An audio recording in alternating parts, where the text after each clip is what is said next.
Assalamualaikum warahmatullahi wabarakatuh.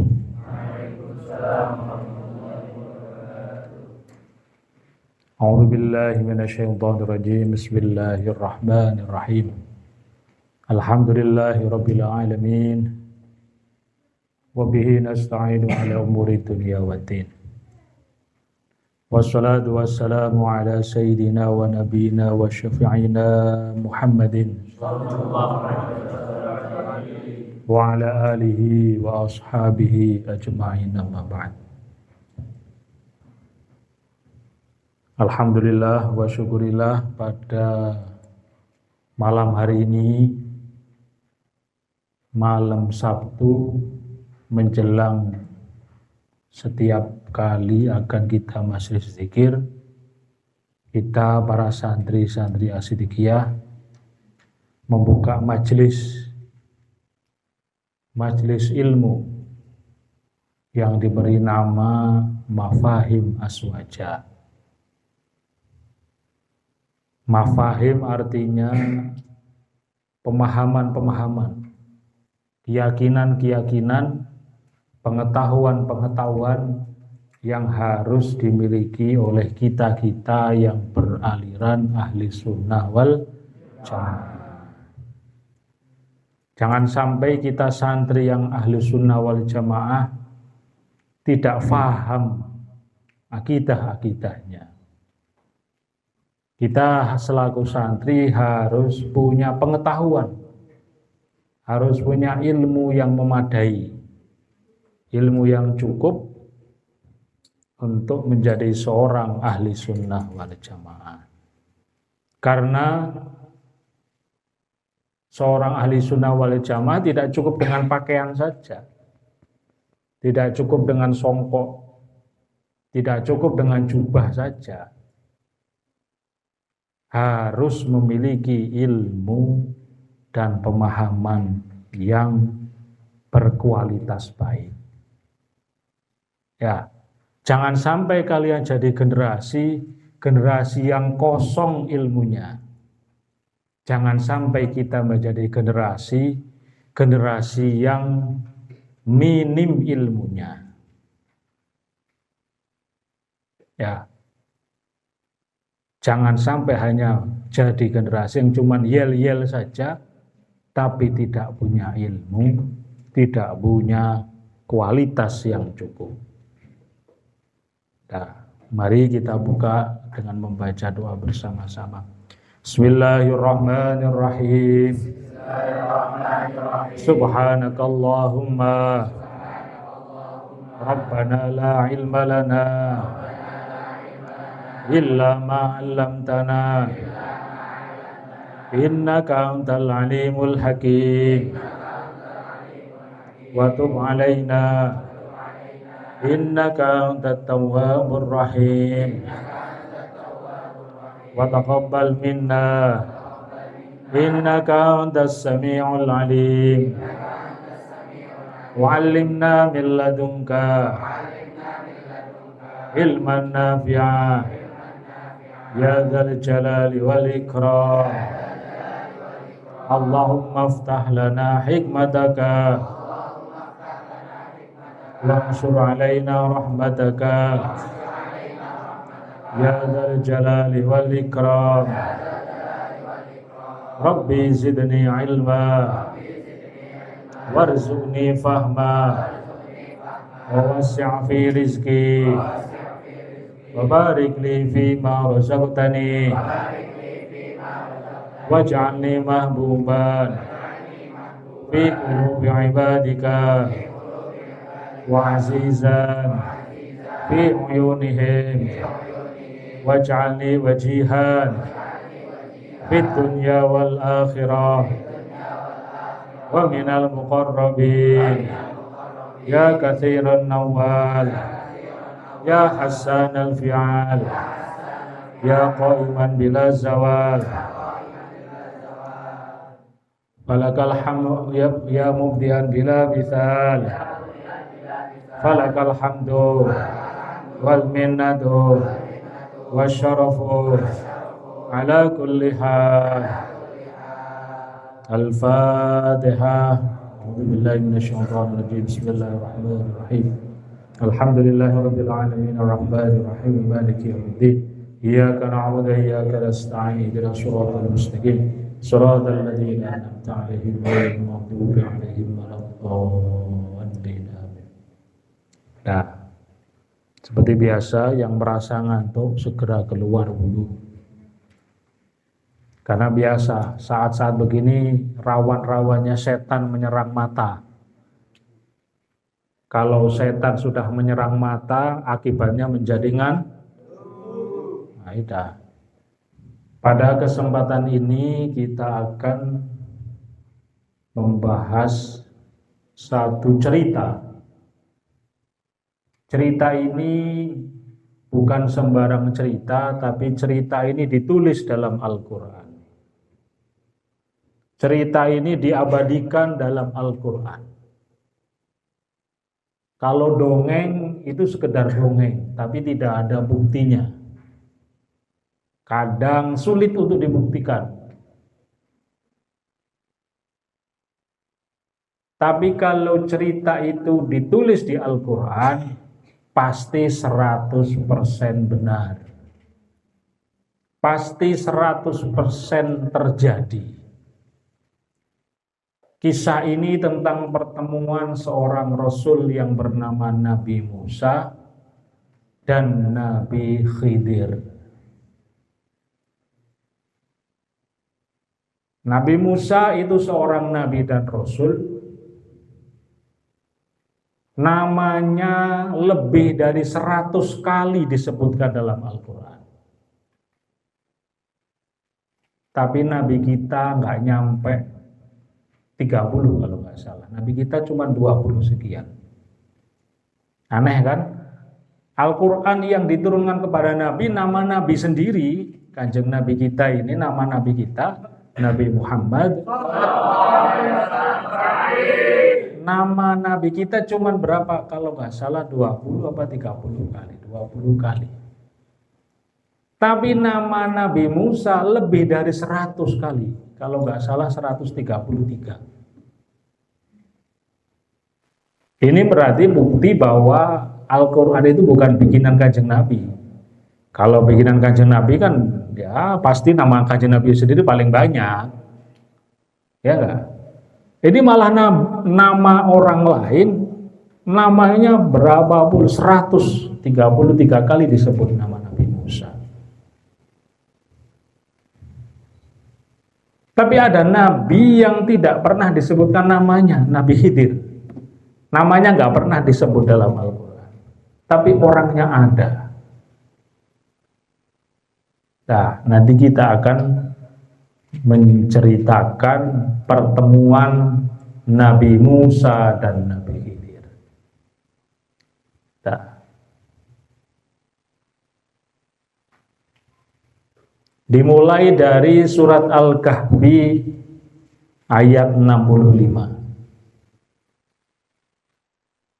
Dibaca dulu. Bismillahirrahmanirrahim. Fawajada 'abdan min 'ibadina atainahu rahmatan min 'indina wa 'allamnahu min ladunna 'ilma.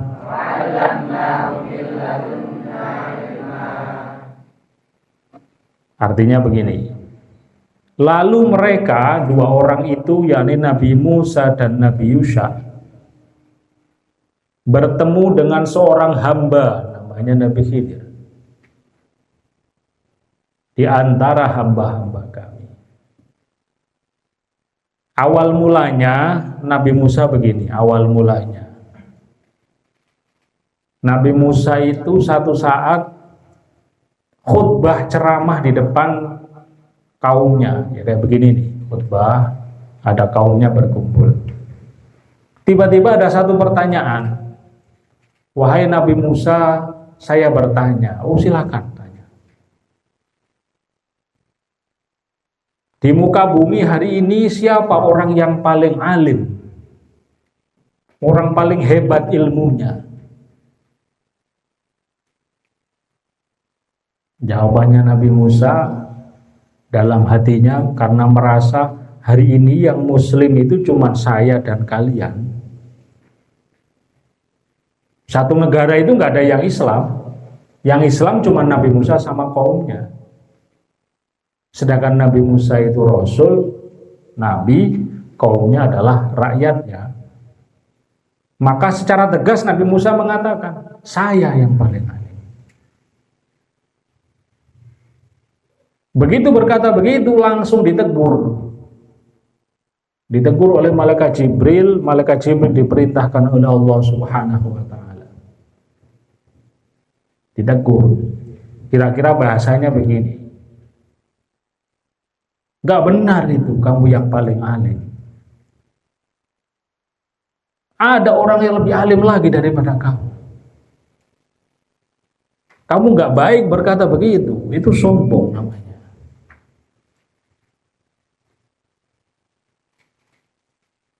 Akhirnya Nabi Musa tertegun dan diam.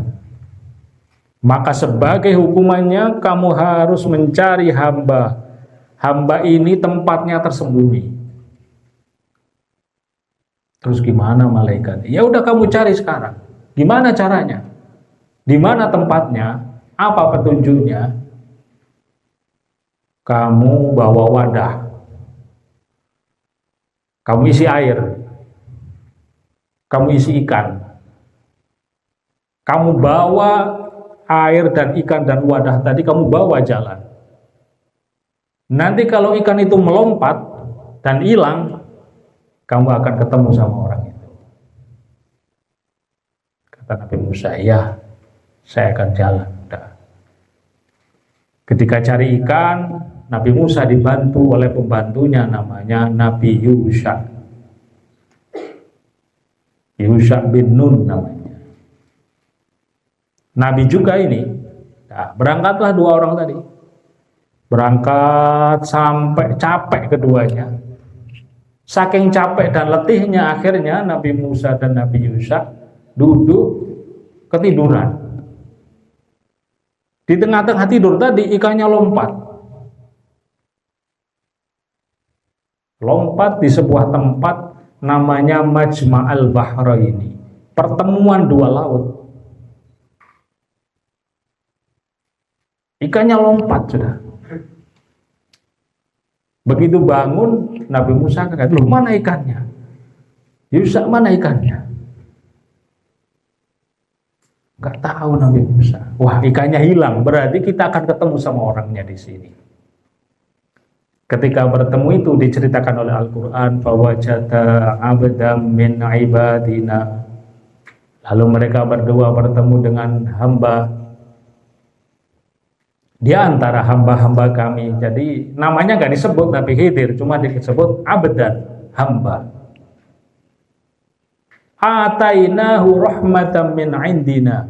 Hamba yang ini yang nanti akan jadi gurunya Nabi Musa, itu aku berikan kepadanya rahmat.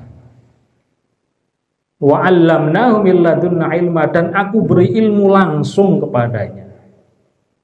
Min ladunna ilma. Aku beri langsung, dari aku langsung ditransfer ilmunya kepada orang hamba ini. Maka kalau ada orang terima ilmu langsung dari Allah tanpa belajar, namanya ilmu ladunni. Jadi ilmu ladunni itu dari kata-kata ladunna. Jadi Nabi Khidir itu orang Nabi, punya ilmu tapi gak pernah belajar.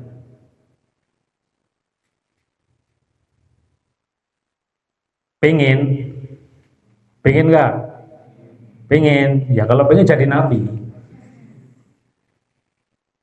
Pengen gak?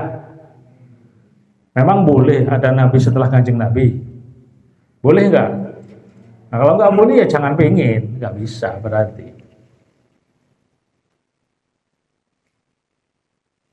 Gak bisa berarti. Karena nggak ada Nabi setelah Kanjeng Nabi, maka nggak ada orang yang bisa punya ilmu tanpa belajar. Coba andai kata kamu hidup di zaman itu, kamu bisa. Berhubung kamu hidup zaman ini berarti tidak bisa. Oh saya pengen ya, kamu kembali aja ke lorong waktu, balik ke zamannya Nabi Musa kalau mau pengen. Mau? Siapa yang mau? Oh mau saya ke kaumnya Nabi Musa. Kalau mau nggak apa-apa, sehari sholat 50 kali. Mau? Hah? Nabi Musa itu sholatnya 50 kali. Ayo, pilih mana? Pilih rajin belajar apa sholat 50 kali jadi kaumnya Nabi Musa? Hah? Pilih mana? Oh. Kalau pilih pingin jadi kaumnya Nabi Musa yang kagak pernah belajar, nggak apa-apa. Kita doakan bareng-bareng. Dia balik ke sono, nanti sholat sehari 50 kali. Ayo. Sholat 50 kali itu berapa berarti? Tiap jam ya? Lebih, sehari itu 24 jam. Baru tidur keseliut, bangun sholat lagi. Baru 10,5 jam keseliut, sholat lagi. Mau kayak gitu Bang? Setengah jam kali sholat, setengah jam kali sholat. Hah? 50 ya enggak? Sehari 24 jam, 24 jam kali 2 berapa? 48 kan, berarti setengah jam kali kamu bangun ya. Baru tidur seliut 30 menit bangun sholat lagi. Baru keseliut 30 menit bangun sholat lagi. Ayo mau milih mana? Milih balik ke kaumnya Nabi Musa sholat 50 apa sekarang belajar? Jangan kira kamu enak apa sholat kayak Nabi Musa ke kaumnya Nabi Musa. Kadang sekarang begitu enak ya kaumnya Nabi Musa ya, enak tanpa belajar bisa alim. Kalau mau nggak apa-apa.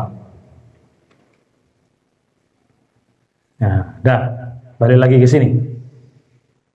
Wa 'allamnahu min ladunna ilma, dan telah kami ajarkan kepadanya ilmu dari sisi kami. Jadi dia langsung dapat ilmu dari Allah. Nah, lanjutkan. Nabi Khidir itu siapa? Nah, sekarang cerita sekarang. Siapa Nabi Khidir itu? Wa qala Ibnu Qutaibah berkata, Ismul Khidir Balya bin Malkan. Nabi Khidir itu aslinya namanya Balya.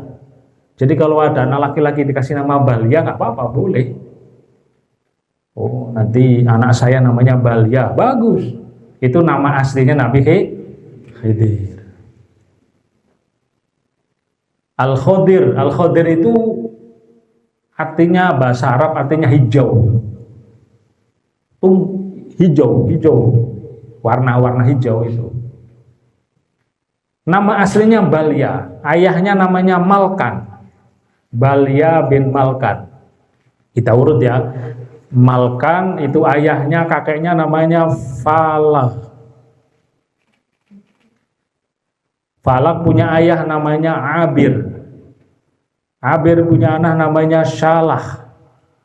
Syalah punya ayah namanya Arfahsyad. Arfahsyad punya anak namanya Sam. Sam punya ayah namanya Nuh. Berarti masih keturunannya Nabi Nuh. Nabi Nuh itu punya anak 3. Sam, Ham, Yafis. Sam itu nanti yang menurunkan orang-orang Arab. Ham itu yang menurunkan orang-orang Asia. Dan Yafis itu yang menurunkan orang-orang Eropa dan Afrika. Ada 3. Jadi namanya anak-anaknya Nabi Nuh ada 3, Sam, Ham, dan Yafis. Nah, ini keturunannya Nabi Nuh, Nabi Khidir itu.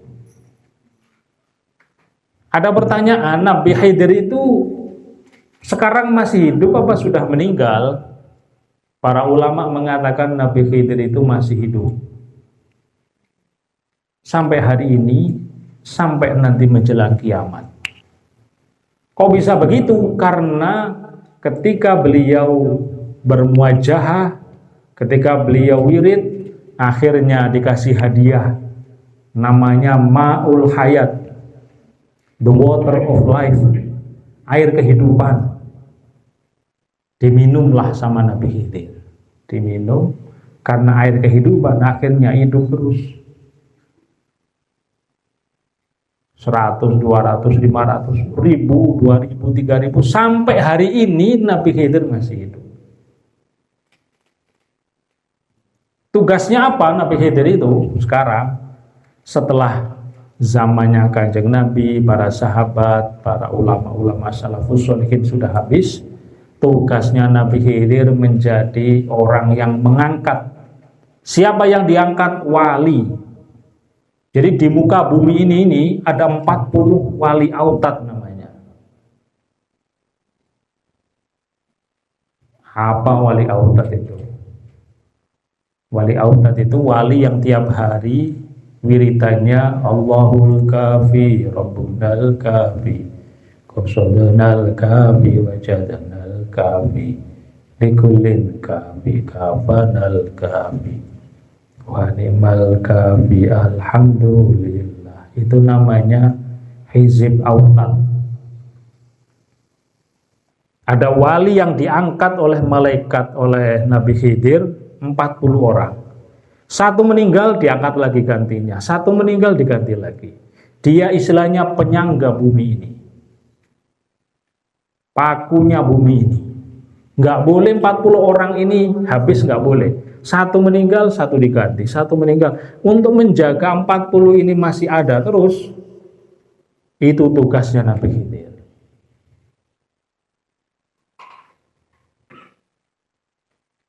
Baru tahu ya, ya makanya ikut Mafahim Aswaja biar kamu tahu. Baru tahu ya, yang kamu baca Allahul Kafi itu wiridannya para wali yang 40 tadi ya. Nah iya. Makanya baca aja. Ya. Jadi tiap saat itu wali autad tadi itu Allahul Kafi, Rabbunal Kafi, Qasadunal Kafi, Wajadanal Kafi. Karena 40 orang wali ini yang menyangga keseimbangan dunia ini. 2 aja nggak ada, seminggu nggak ada, udah berantakan dunia ini sudah.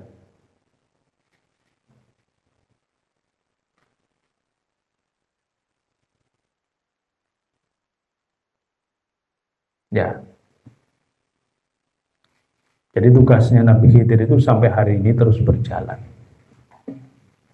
Saya ingin ketemu, bisa. Syaratnya ya kamu jadi wali autad ya.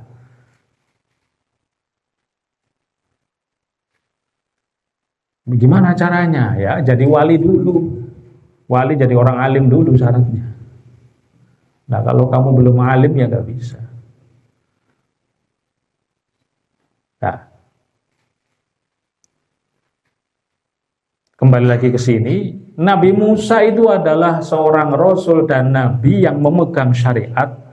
Nabi Khidir itu adalah seorang nabi yang memegang ilmu hikmah dan rahasia-rahasia Allah. Ini dua dunia yang berbeda. Paham nggak? Kalau Nabi Musa itu memegang syariatnya, halal haram itu semua dipegang oleh Nabi Musa dan disebarkan kepada seluruh manusia.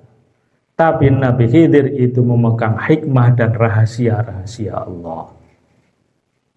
Dalam kisah ini nanti akan dipertemukan bagaimana cara memadukan keduanya. Nah, saya lanjutkan. Qala lahu Musa hal attabi'uka ala an tu'allimani mimma 'ullimta rusyda. Nabi Musa berkata kepada Nabi Khidir, bolehkah aku mengikutimu agar engkau mengajarkan kepadaku ilmu yang benar dari apa yang engkau ajarkan untuk menjadi petunjuk. Jadi Nabi Musa ketika bertemu minta izin kepada Nabi Khidir agar diizinkan belajar ilmu agar Nabi Musa belajar ilmu kepada Nabi Khidir.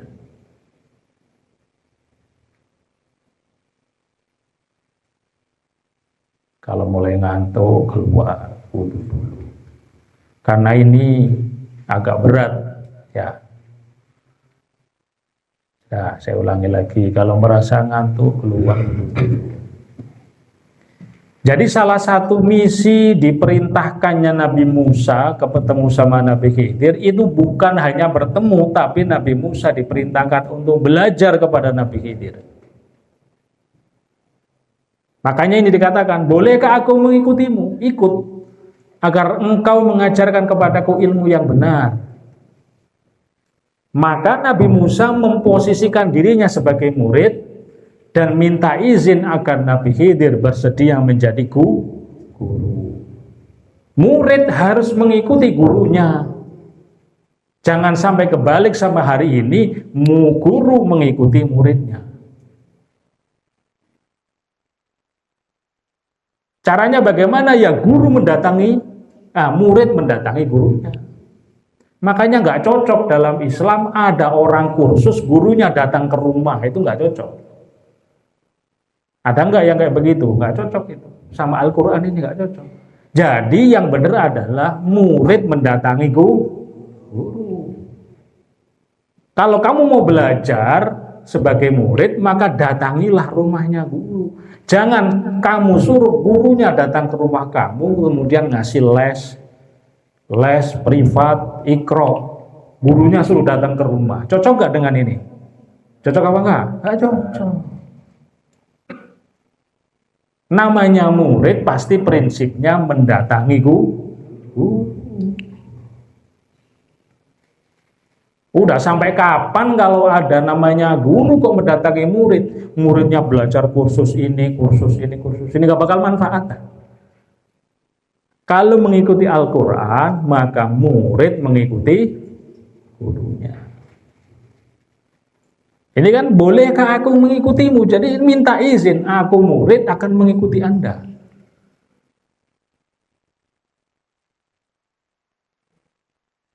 Ya, saya ingin belajar, saya ingin ikut. Ya. Minta izinlah Nabi Musa tadi. Lanjut ayat berikutnya. Jawabannya aneh. Qala innaka lan tastati'a ma'iya sabra. Dia Nabi Khidir menjawab, sesungguhnya engkau gak akan sanggup sabar bersamaku. Ini ada murid pengen belajar sama gurunya. Minta izin belajar sama gurunya, minta izin ingin mengikuti gurunya. Tapi gurunya menjawab, innaka lan tastati'a ma'iya sabra. Udah Musa, kamu gak akan sanggup sabar sama saya.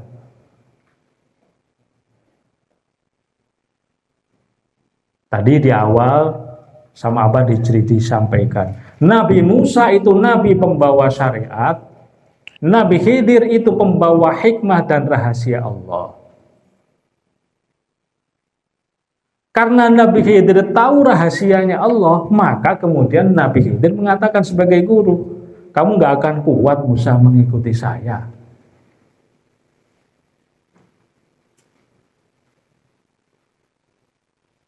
Ini jawaban yang diterima oleh Nabi Khidir sebagai ilmu pemberian Allah Subhanahu wa Ta'ala. Jadi Nabi Khidir itu, kata orang Jawa, weruh sadurunge winarah, tahu sebelum kejadian.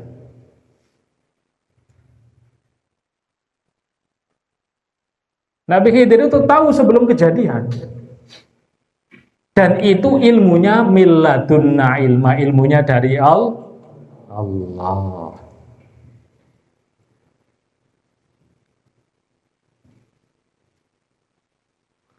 Tapi kalau manusia biasa kok sok-sok tahu sebelum terjadi, itu namanya kemeruh. Tahu kemeruh?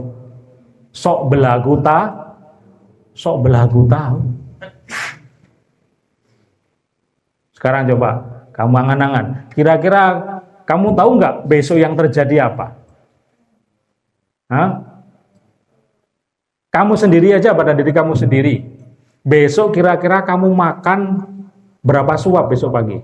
Tahu nggak? Nah, iya. Kamu sendiri saja dengan dirimu sendiri saja nggak tahu apa yang besok terjadi. Besok kira-kira kamu besok makan berapa suap, lauknya apa besok pagi? Siapa yang tanda tahu? Besok pagi lauknya apa, siang lauknya apa, sore lauknya apa? Ada yang tahu? Besok Rizky beliin besok kangkung ya? Nggak jadi, ya kan?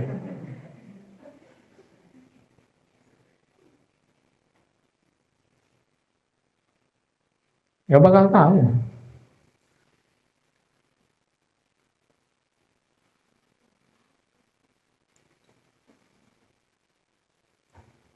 Nabi Khidir begitu jawabannya. Kamu gak bakal kuat bersama dengan saya.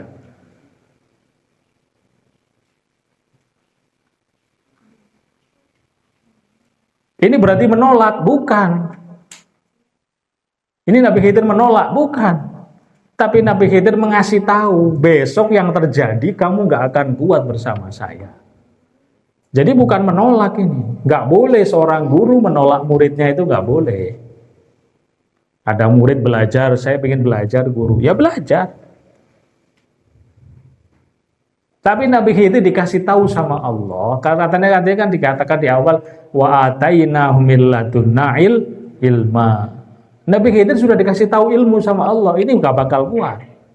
Jadi yang disampaikan oleh Nabi Khidir, qala innaka lan tastati'a ma'iya sabra, ini bukan menolak tapi memberitahu bahwasanya kamu gak akan kuat bersama dengan saya.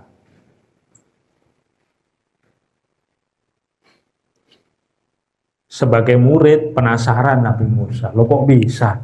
Saya ini mau belajar, saya ini mau jadi santri, kok malah dikatakan saya gak mampu? Ya, jangan kata dengan Nabi Khidir, Fir'aun aja saya lawan. Fir'aun itu dilawan sama Nabi Musa. Pasukannya Nabi Musa berapa melawan Fir'aun? Temannya siapa? Bawa pasukan enggak Nabi Musa? Ketika melawan Fir'aun, Nabi Musa bawa pasukan apa enggak? Hah? Ditemenin oleh satu orang, siapa namanya? Nabi? Cuman satu orang. Satu negara dilawan sama Nabi Musa sendirian. Jadi ibaratnya kamu melawan satu negara, ya. Padahal Fir'aun itu pasukannya ribuan, bahkan katakannya ada yang mengatakan jutaan. Sendirian dilawan sama Nabi Musa.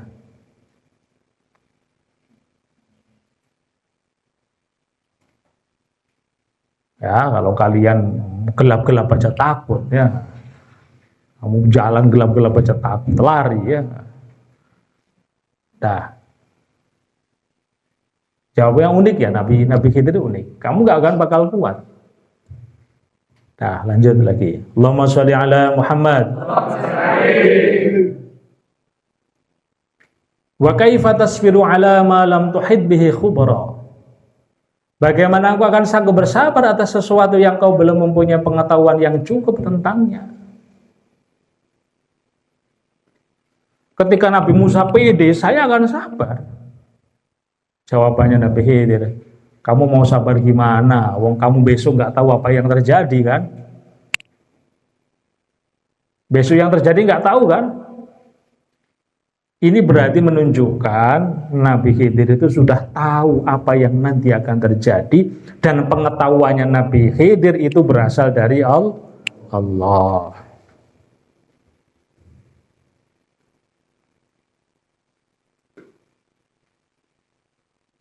Sampai sini paham ya? Nah. Jadi jangan kamu merasa, oh saya sabar kuat nanti. Kamu mau sabar gimana, kata Nabi Khidir. Kamu saja nggak tahu nanti yang akan terjadi bagaimana, kamu mau sabar ya. Diuji begitu, Nabi Musa tetap jalan. Saya mau jalan terus. Saya mau jadi santri terus. Saya mau belajar sama Nabi Khidir. Semangatnya nggak padam, nggak mundur, nggak surut Nabi Musanya. Ini jawabannya Nabi Musa. Qala satajiduni insyaallah. Ada insyaallah-nya. Sabira wala a'si laka amra. Dia Nabi Musa insyaallah berkata, dan Nabi Musa berkata insyaallah engkau akan mendapatiku sebagai orang yang sabar. Insyaallah nanti Nabi Khidir Kau akan mendapatiku sebagai orang yang sabar. Aku akan sabar Nabi Khidir, insya Allah. Itu percaya dirinya Nabi Musa. Dan aku pun tidak akan menentangmu dalam urusan apapun. Dan aku janji, Nabi Khidir, saya janji, saya tidak akan menentang terhadap larangan kamu. Saya akan patuh, saya akan tunduk, saya akan patuh dan tidak akan menentangnya. Ini ikrarnya santri. Jadi Nabi Musa mengajarkan kepada kalian, kalau santri itu ikrarnya saya akan patuh, saya akan taat, saya tidak akan menentang perintah guru saya. Semoga kita menjadi santri-santri yang mulia. Kamu harus ikrar begitu. Ya. Harus ikrar begitu, saya akan jadi santri yang patuh dan taat dan tidak akan menentang perintah guru. Ya. Itu janjinya Nabi Musa, saya ingin begitu. Nah, lanjutkan ayat 70. Akhirnya Nabi Khidir ngasih peraturan, ini peraturannya. Qala fa in ittaba'tani fala tas'alni an syai'in hatta uhdisa laka minhu dzikra. Nabi Khidir berkata, jika engkau nanti mengikutiku, jika kau nanti bersedia jadi muridku dan ikut aku, peraturannya ini cuma satu peraturannya. Janganlah engkau menanyakan kepadaku tentang apapun. Jangan tanya apapun, nggak boleh tanya. Sampai aku menerangkannya kepadamu. Jadi nggak boleh tanya.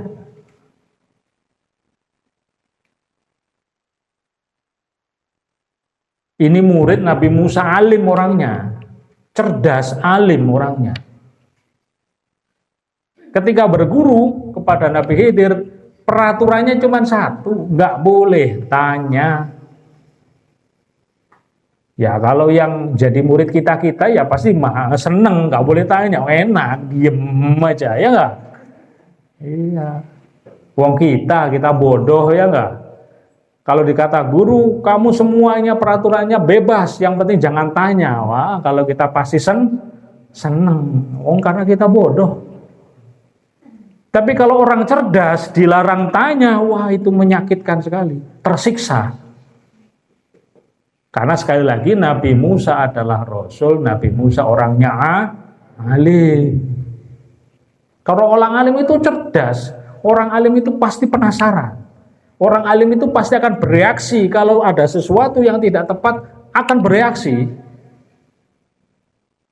Langsung merespon. Nah kalau orangnya diem aja bisa jadi orang ini nggak alim. Ya.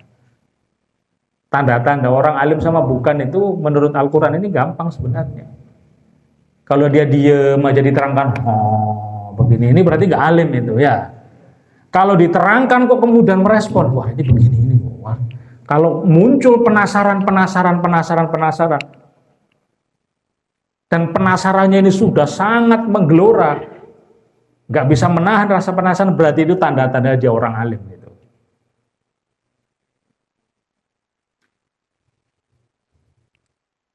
Ya. Kata guru saya itu dulu begitu, kata guru saya pas waktu pesantren itu. Tanda anak itu cerdas, tanda anak ini calon orang alim, kalau diajar 3 jam gak ngantuk sama sekali, itu tandanya ini calon orang alim ini namanya. Kalau diajar setengah jam sudah ngantuk, berarti calon bukan orang ayo. Kalau diajar setengah jam udah ya, udah mulai gini gitu, itu susah mau jadi orang alim.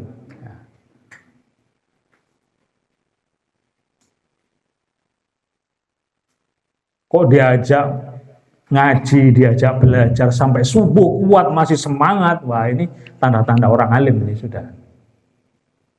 Ada dulu cerita Kiai Makhrus Ali, gurunya Abah Yai Nur itu. Beliau itu berkali-kali kaget setiap kali subuh. Wah, Masya Allah, innalillahi wa inna ilaihi raji'un. Subuh itu begitu. Kenapa? Beliau nggak terasa belajar, baca kitab, mutolaah, belajar. Kadang ada temannya, kadang sendiri. Yang sering sendiri. Begitu terdengar azan subuh itu innalillahi wa inna ilaihi raji'un, kaget beliau. Kenapa? Cepet banget sudah kan ya. Sudah tiba-tiba begini. Kayak orang kaget gitu. Padahal beliau duduk mulai jam 10 malam. Kamu bayangkan coba, duduk begini baca kitab begini di jam 10 malam, kaget subuh. Udah subuh gitu. Lah itu orang alim begitu. Ya. Orang alim itu kalau belajar begini nggak terasa tuh, masya Allah, azan, udah subuh ini. Nah itu orang alim begitu, ya. Lah kalau diajak ngaji begini udah setengah jam, udah memble itu berarti wah jauh dari orang alim, ya. Gimana caranya? Ya kamu semangatkan diri kamu, semangatin. Ya menyemangati diri sendiri, saya pengen bisa gitu. Awalnya orang alim ya, awalnya ya berjuang. Nah, ini kembali lagi ke sini. Jadi peraturannya jadi santrinya Nabi Khidir cuma satu, nggak boleh tanya. Nggak boleh tanya apapun yang dilakukan gurunya jangan tanya. Ini bagi seorang Nabi dan Rasul sangat menyiksa sekali. Sangat susah untuk nggak boleh tanya itu susah. Kenapa? Karena mungkin barangkali ada terjadi hal-hal yang tidak cocok. Kok nggak boleh tanya? Gitu.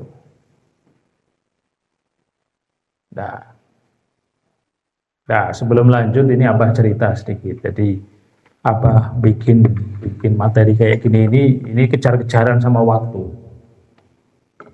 Hari ini kalau jajannya taruh situ, taruh di bawah aja, taruh di bawah. Ntar aja, buahnya aja taruh sini. Apa kejar-kejaran sama waktu. Jadi hari ini bikin materi ini, hari Ahad besok masih sedikit. Kamu tahu kan kalau masih sedikit itu apa bikin sendiri. Bikin sendiri, cari ibarat sendiri, cari kitab sendiri, buka kitab sendiri, apa bikin sendiri di komputer. Bukan bikinannya Mas Putra, bukan. Itu cuma ngopi doang. Gitu, ya. Cuma nyolokin flash disk sudah diambil. Nggak ada, itu Abah sendiri yang bikin. Terus Abah juga lagi sekarang bikin materinya Muktamar PBNU besok. Karena Abah harus presentasi di Muktamar besok. Bikin makalahnya itu selevel tesis S2. Ya, S2 Pak Santri Salam ya. Dibimbing oleh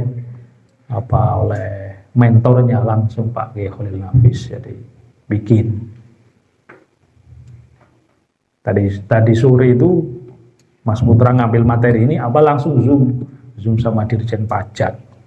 Jadi bikin ini kejar-kejaran terus dari kemarin udah 1 minggu 2 minggu lebih bikin materi terus. Tiba-tiba ingat ini dikasih tahu besok mafahim ya bikin, besok masih sedikit ya bikin, jadi beruntun terus. Ya, kadang bikin materi itu bisa 3-4 jam duduk, jangan kamu kira kamu enak sampai tiduran begitu, harus duduk mau 3-4 jam. Duduk begini ini di depan komputer sambil buka kitab ini dan itu, ya. Apa nggak capek? Ya, kalau seneng ya nggak capek. Ya. Kalau seneng ya nggak capek. Kalau nggak seneng ya setengah jam ngantuk. Ya. Setengah jam ngantuk udah, karena nggak ada rasa seneng. Ya. Ini besok pagi berangkat ke Depok presentasi Sabtu Minggu. Abah dari Depok paling pulang jam 10, nyampe sini pas langsung masih sedikit sampai sore. Jadi maraton abahnya. Maraton ya biasa, karena memang di pondok dulu memang diajarkan begitu maraton gitu. Ya nggak apa-apa lah. Ini saya ceritakan biar kalian itu semangat, jadi nggak yang loyo, nggak yang letoy gitu. Ya.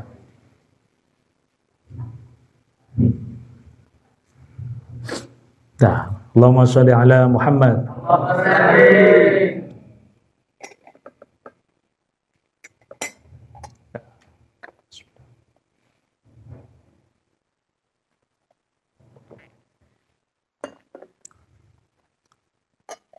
Lanjut. Nah, mulailah akhirnya sepakat guru sama murid tadi, Nabi Khidir sama Nabi Musa sepakat. Nabi Musa ikut enggak? Enggak ikut. Jadi sudah pisah, Nabi Musa udah pisah, pulang, tinggal berdua Nabi Khidir sama Nabi Musa. Nabi Khidir gurunya, muridnya Nabi Musa. Fantolako, kemudian keduanya berjalan. Jalanlah keduanya.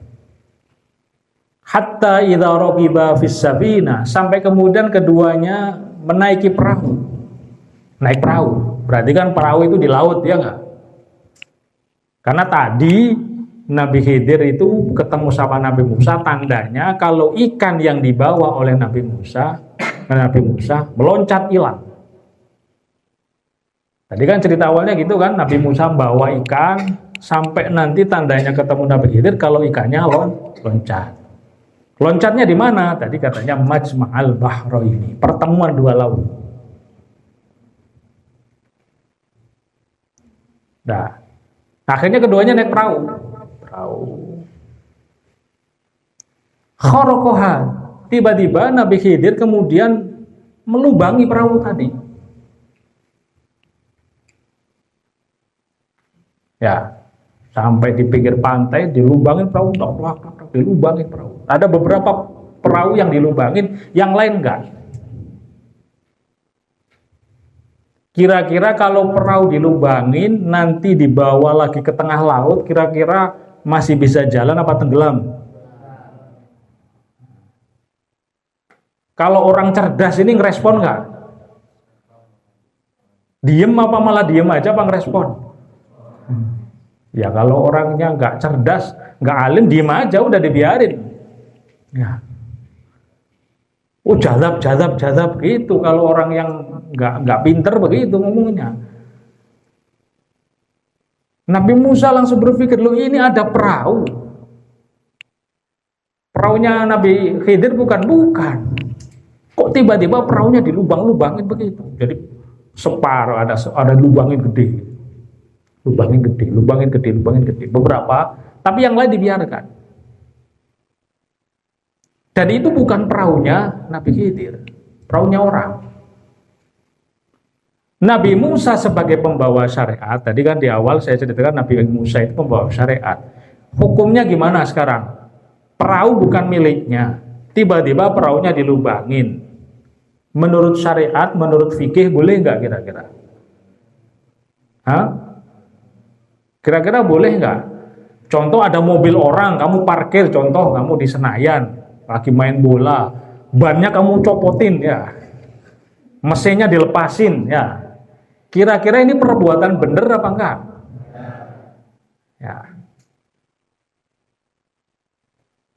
Ya gitu ibaratnya. Jadi ada orang parkir mobil jajar gitu, tiba-tiba bannya dicopot, mesinnya dilepas ya.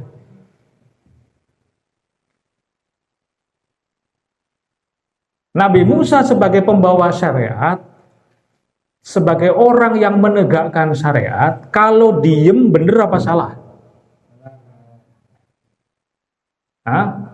Kalau diem kira-kira bener apa enggak?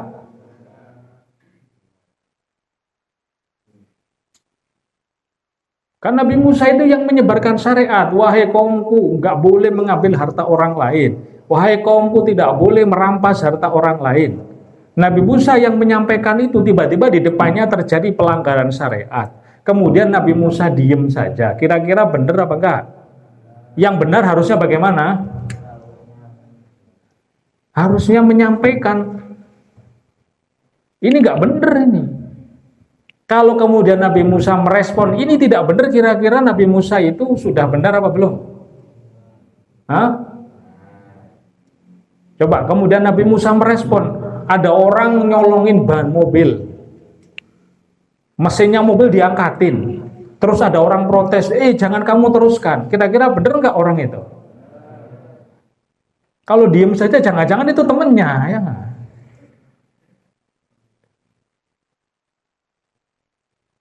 Kok ada kemaksiatan diem saja? Minimal kalau ada maling begitu kan teriak maling kan, maling itu kan. Minimal kan gitu kan. Masa udah orang maling kamu diem aja cuma nonton aja ya. Itu berarti tandanya orang bodoh. Padahal Nabi Musa tadi orangnya alim, cerdas. Ketika merespon berarti Nabi Musa benar.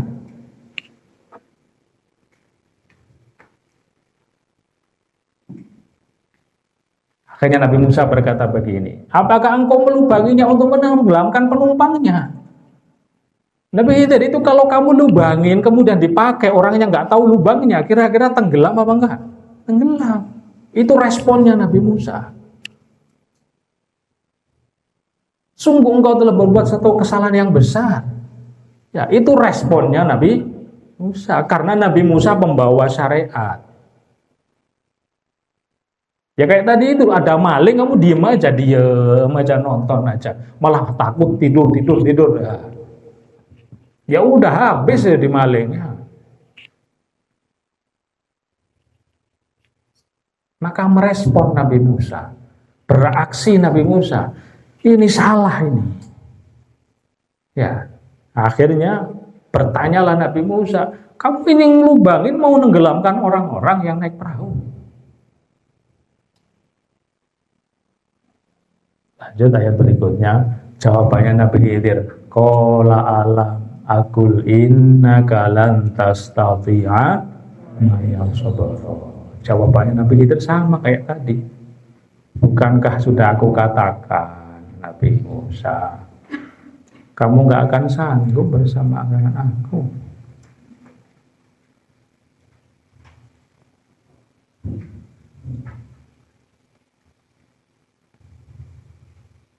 Jawaban Nabi Khidir ini bukan akhirnya membenarkan tadi, bukan. Tapi ini Nabi Khidir menceritakan, Musa kamu nanti gak bakal kuat harus sama saya. Berarti ini sudah dikasih tahu ilmu dari Allah bahwasanya Nabi Musa gak bakal kuat bersama Nabi Khidir.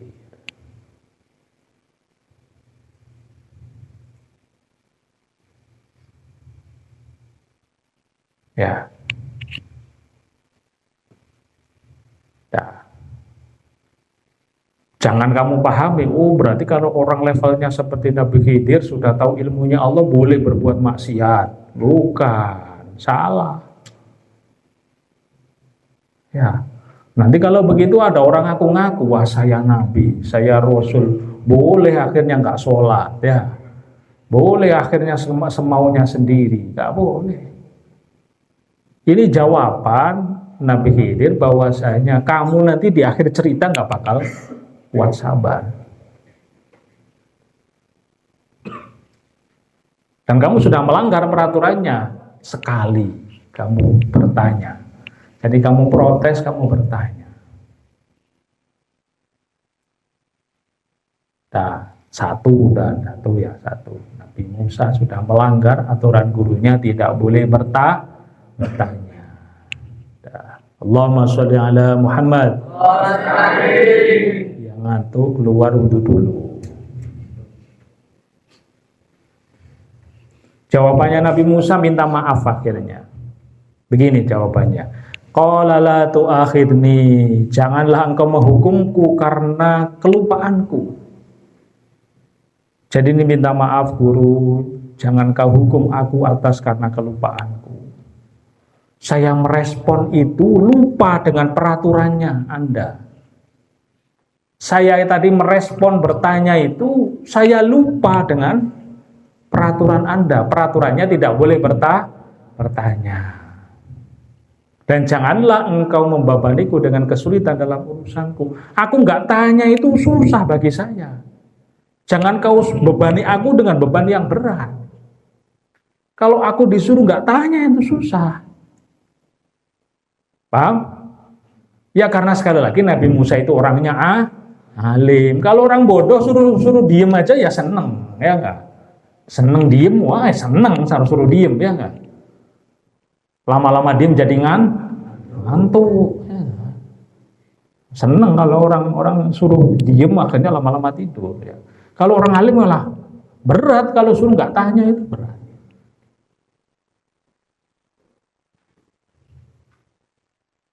Nah, lanjut. Allahumma sholli ala Muhammad. Fantolako, kemudian keduanya berjalan lagi. Nah, satu sesi, 1-0, udah melanggar Nabi Khidir. Hatta idza laqiya gulaman, sampai keduanya bertemu dengan seorang anak laki-laki. Di situ di pinggir pantai, dalam tafsirnya diceritakan Nabi Khidir lihat anak laki-laki banyak. Anak kecil-kecil main bola. Katakan main bola lah, main bola. Mainan anak kecil tadi. Di antara anak kecil-kecil tadi itu ada anak yang paling mencolok karena ganteng orangnya. Anaknya ganteng, wajahnya ganteng. Ya. Namanya siapa? Menurut ahli tafsir namanya Jaisur. Namanya Jaisur. Tiba-tiba Nabi Khidir melakukan perbuatan yang di luar dugaannya. Fakotalau, tiba-tiba anak tadi itu dipanggil sama Nabi Khidir, diajak ke tempat sepi, dibunuh sama Nabi Khidir.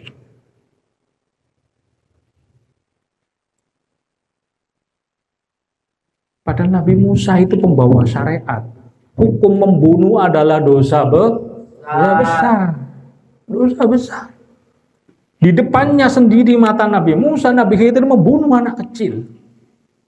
Padahal anak kecil tadi qala aqatalta nafsan, langsung respon, wahai Nabi Khidir, kau ini bunuh anak yang tidak bersalah, nafsan zakiyah, orang yang tidak bersalah, bighairi nafsin, dia tidak melakukan pembunuhan. Kau bunuh anak kecil yang nggak ada dosanya, dia juga nggak bunuh orang. Laqad ji'ta syai'an nukra, kau sudah melakukan sesuatu yang kemungkaran. Saya tanya sekarang, responnya Nabi Musa ini benar apa salah? Benar.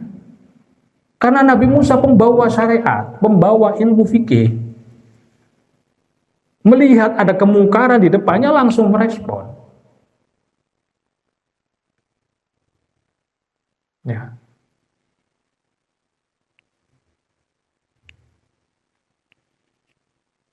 Diprotes dan ditanya begitu sama Nabi Musa, jawabnya Nabi Khidir sama kayak tadi, qala alam aqul innaka lan tastati'a ma'iya sabra. Bukankah sudah aku katakan Nabi Musa, sesungguhnya kamu gak akan kuat sanggup sabar bersamaku.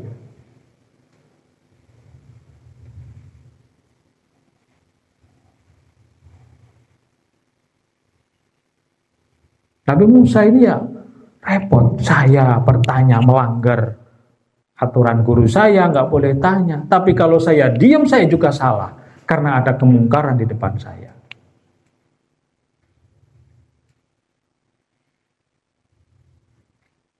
Ya, ini pembelajaran buat kita semua. Ya, kalau kita jadi santri, ada sesuatu yang tidak benar, kamu jangan diamkan. Ada sesuatu yang melanggar syariat, kamu jangan diam. Kamu harus merespon. Minimal kamu menyampaikan ini tidak benar. Saya nggak mau kamu pergi. Begitu.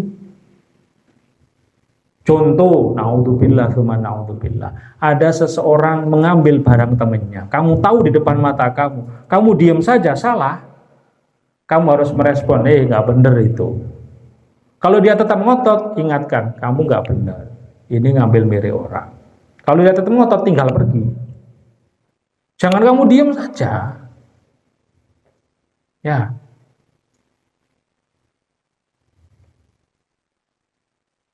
Ini diajarkan sama Nabi Musa. Kalau ada sesuatu yang salah, kamu harus merespon. Responnya apa? Bisa kayak tadi, itu nggak benar, nggak boleh itu. Ada temenmu mengambil sendal temennya, peci temennya diambil. Kamu harus respon, nggak benar itu, nggak boleh. Itu bukan peci kamu. Kamu harus begitu ngomong, jangan diem saja. Ya, harus meresponnya. Kamu cuma diem aja sambil nonton begini. Ya, salah. Kamu dicontohkan oleh Nabi Musa, respon itu tidak benar. Ya, Kalau kemudian masih berulang lagi, laporkan sama ustadznya, biarin kamu dikatakan suka lapor. Gak apa-apa. Yang kamu lakukan benar. Ya, jangan takut diancam. Wong yang maksiat kok ngancam ya. Yang salah mengancam. Tidak boleh begitu. Yang waras tidak boleh ngalah ya. Yang waras harus menang. Ya. Tapi gimana kok yang dilakukan Nabi Khidir aneh begitu ya? Nanti di belakang diceritakan, nanti di belakang. Allahumma sholli ala Muhammad. Nabi Khidir akhirnya menegaskan lagi. Qala in sa'altuka an syai'in ba'daha. Nabi Musa sekarang. Nabi Musa berkata, jika aku bertanya kepadamu tentang sesuatu setelah ini, fala tusahibni, jangan lagi engkau memperbolehkan aku menyertaimu. Ya udah Nabi Khidir, saya udah 2 kali protes, saya 2 kali tanya. Setelah ini kalau aku bertanya lagi, ya sudahlah, kamu gak usah mengizinkan saya untuk berguru lagi kepada Anda.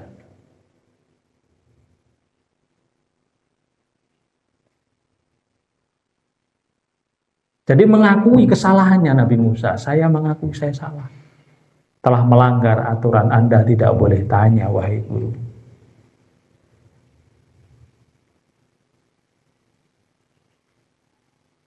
Jadi mengakui kesalahannya di hadapan gurunya.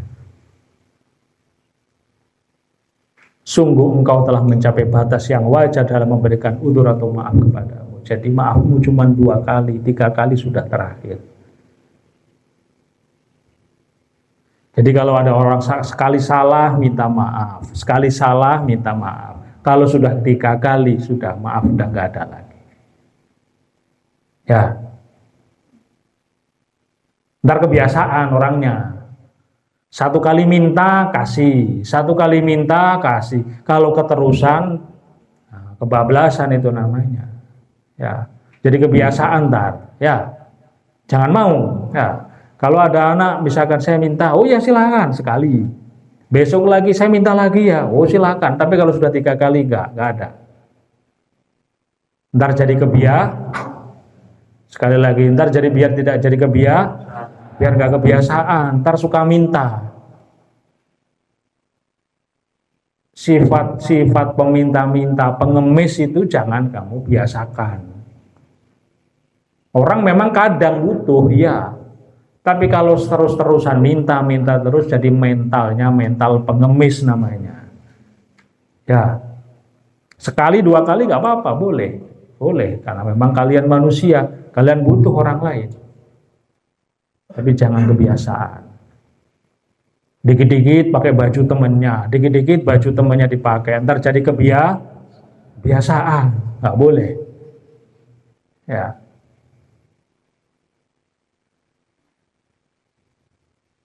Jangan dibiasakan hal begitu. Ya, ini 3 kali. Ini contohnya di Al-Quran 3 kali. Jadi ini permintaan maafnya Nabi Musa. Ya sudah, saya mengaku salah guru. Setelah ini kalau saya salah lagi, sudahlah. Jadi batasnya 3 kali saya melakukan kesalahannya. Lanjut. Allahumma sholli ala Muhammad. Fantolako jalan lagi, hatta idza ataya ahla qaryatin. Kemudian mereka sampai ke sebuah negeri. Negeri apa ini namanya? Antokiyah namanya. Antokiyah itu nama Mesir. Mesir di dekatnya Alexandria. Mana itu Mesir Alexandria ini? Di sini dekat, sampingnya Bojonggede sini loh. Nah, itu sana dikit itu Mesir namanya ya. Tadi malam saya itu mengantarkan pengasuh Asidikiyah Bahasan, pengasuh Asidikiyahnya Karawang, sama Mbah Reza, pengasuh Asidikiyahnya Cianjur. Saya mengantarkan ke bandara tadi malam sambil ngaji online itu. Mengantarkan karena beliau mau ke Mesir sama ke Yaman. Sengaja saya hormat ke sana biar dapat berkahnya cinta para ulama-ulama yang di sana. Amin Allahumma. Karena Mesir itu tempat para ulama-ulama. Semua kitab kalian itu rata-rata Mesir semua pengarangnya. Imriti, Bulughul Maram, Tafsir Jalalain, Lubabul Hadis itu As-Suyuti, itu Mesir semua. Jadi hampir 90% kitab yang ada di pesantren itu ulama Mesir semua. Bahkan imam kita, Imam Asy-Syafi'i radhiyallahu an, makamnya di Mesir. Ya, jadi kita ini kiblat ilmunya di Mesir. Dan setelah itu ke Yaman. Deket, paling naik motor bisa ke sana. Ya. Siapa yang mau naik motor, nah, sana boleh. Ya. Naik motor, ntar berenang, nyampe Merak sana berenang, terus berenang naik motor lagi nanti, ya. Deket sini paling ya. Nah, sampai ke Antioquia, daerah dekat Alexandria, Mesir.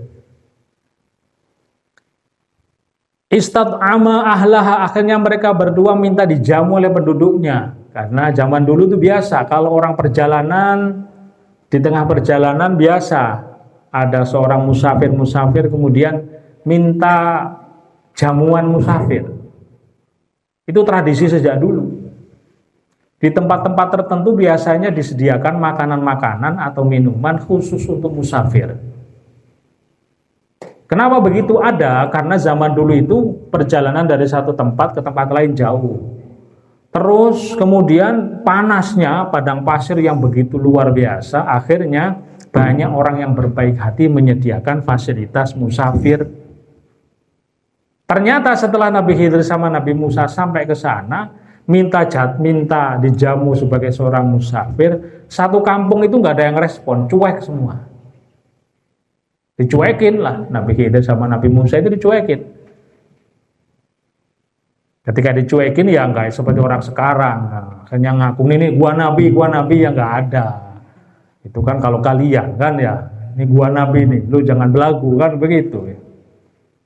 Ini gua tokoh nih, ini gua kiai nih, nggak ada kalau zaman dulu ya, orangnya menyembunyikan lah. Karena nabi dan rasul itu satu amanah, bukan untuk dibangga-banggakan. Nggak ada yang menjamu keduanya, nggak ada. Keliling nggak ada yang menjamu keduanya. Fa'abau ayyudayifuhuma, satu kampung itu nggak ada yang mau merespon untuk menjamu keduanya. Akhirnya duduklah kedua orang ini di pinggir kampung, duduk di bawah pohon. Setelah duduk-duduk, fawajada fiha jidaron, di samping agak jauh pohon itu ada rumah yang terbengkalai. Atapnya sudah nggak ada, tinggal temboknya itu mau roboh sudah, tinggal satu-satunya tembok, yang lain udah pada nggak ada, tinggal tembok satu, itu pun sudah miring begini, sudah mau roboh sudah.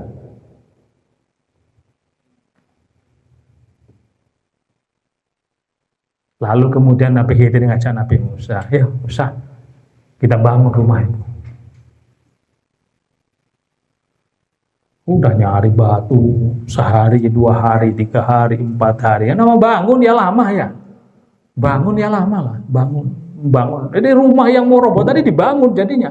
Ditegakin lagi tembok, jadilah bangunan sudah. Makin hari makin penasaran Nabi Musa ini. Udah kampung ini semuanya cuek, malah ini kok mau-maunya, demen-demennya Nabi Khidir ngebangun rumah orang kampung situ ya. Penasaran lah, makin hari ketika membangun bukannya malah makin diam, tapi makin penasarannya Nabi Musa makin menjadi-jadi. Udah orang sini nggak ada yang merhatiin, kok ini mau-maunya baik-baikan Nabi Khidir bangun rumah orang. Penghuninya nggak ada, orangnya nggak ada. Makin penasaran. Akhirnya Nabi Musa sudah nggak kuat menahan rasa penasarannya, tanyalah kepada Nabi Khidir. Qala law syi'ta lattakhadha 'alayya ajra. Nabi Khidir, kata Nabi Musa, kalau bangun-bangun gini ya Mbok, minta imbalan apa-apa begitu kan. Boleh kita minta imbalan. Kok ini malah gratisan, gimana ini? Kita dicuekin, Anda malah membangun ini gratis. Ya. Itu responnya Nabi Musa. Kan seandainya tadi minta orang kampung ini saya bangunin nih. Siapa penghuni rumahnya ini, yang punya rumah ini siapa, pemiliknya siapa, ayo ini saya bangunin. Gitu. Enggak begitu, Nabi Khidir udah bangun aja sudah. Makin hari makin penasaran.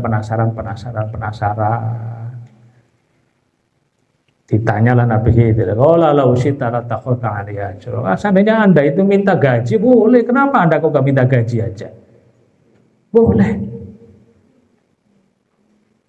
Jawaban Nabi Khidir, Allahumma sholli ala Muhammad. Hadza firaqu baini wa bainik. Inilah waktu perpisahan antara aku dan kamu, wahai Nabi Musa. Kamu 3 kali melanggar aturan. Sa'unabbi'uka bita'wili ma lam tastati' alaihi sabra. Setelah ini akan aku kasih tahu kepada kamu makna sesuatu yang terjadi selama kita pertemuan ini. 3 peristiwa. Yang pertama melubangi, yang kedua, yang ketiga tidak minta imbalan. Dan aku ceritain sama kamu, kenapa kok saya begitu? Ya. Sekarang giliran gurunya menjelaskan. Ya, setelah ini akan aku jelaskan. Jadi kadang guru itu tidak menjelaskan, bukannya apa, tapi menunggu waktunya. Menunggu waktunya.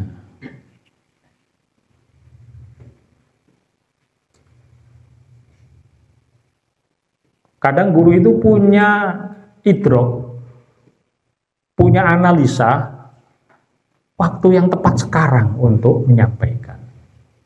Caranya begini yang aku sampaikan. Guru itu begitu, nak.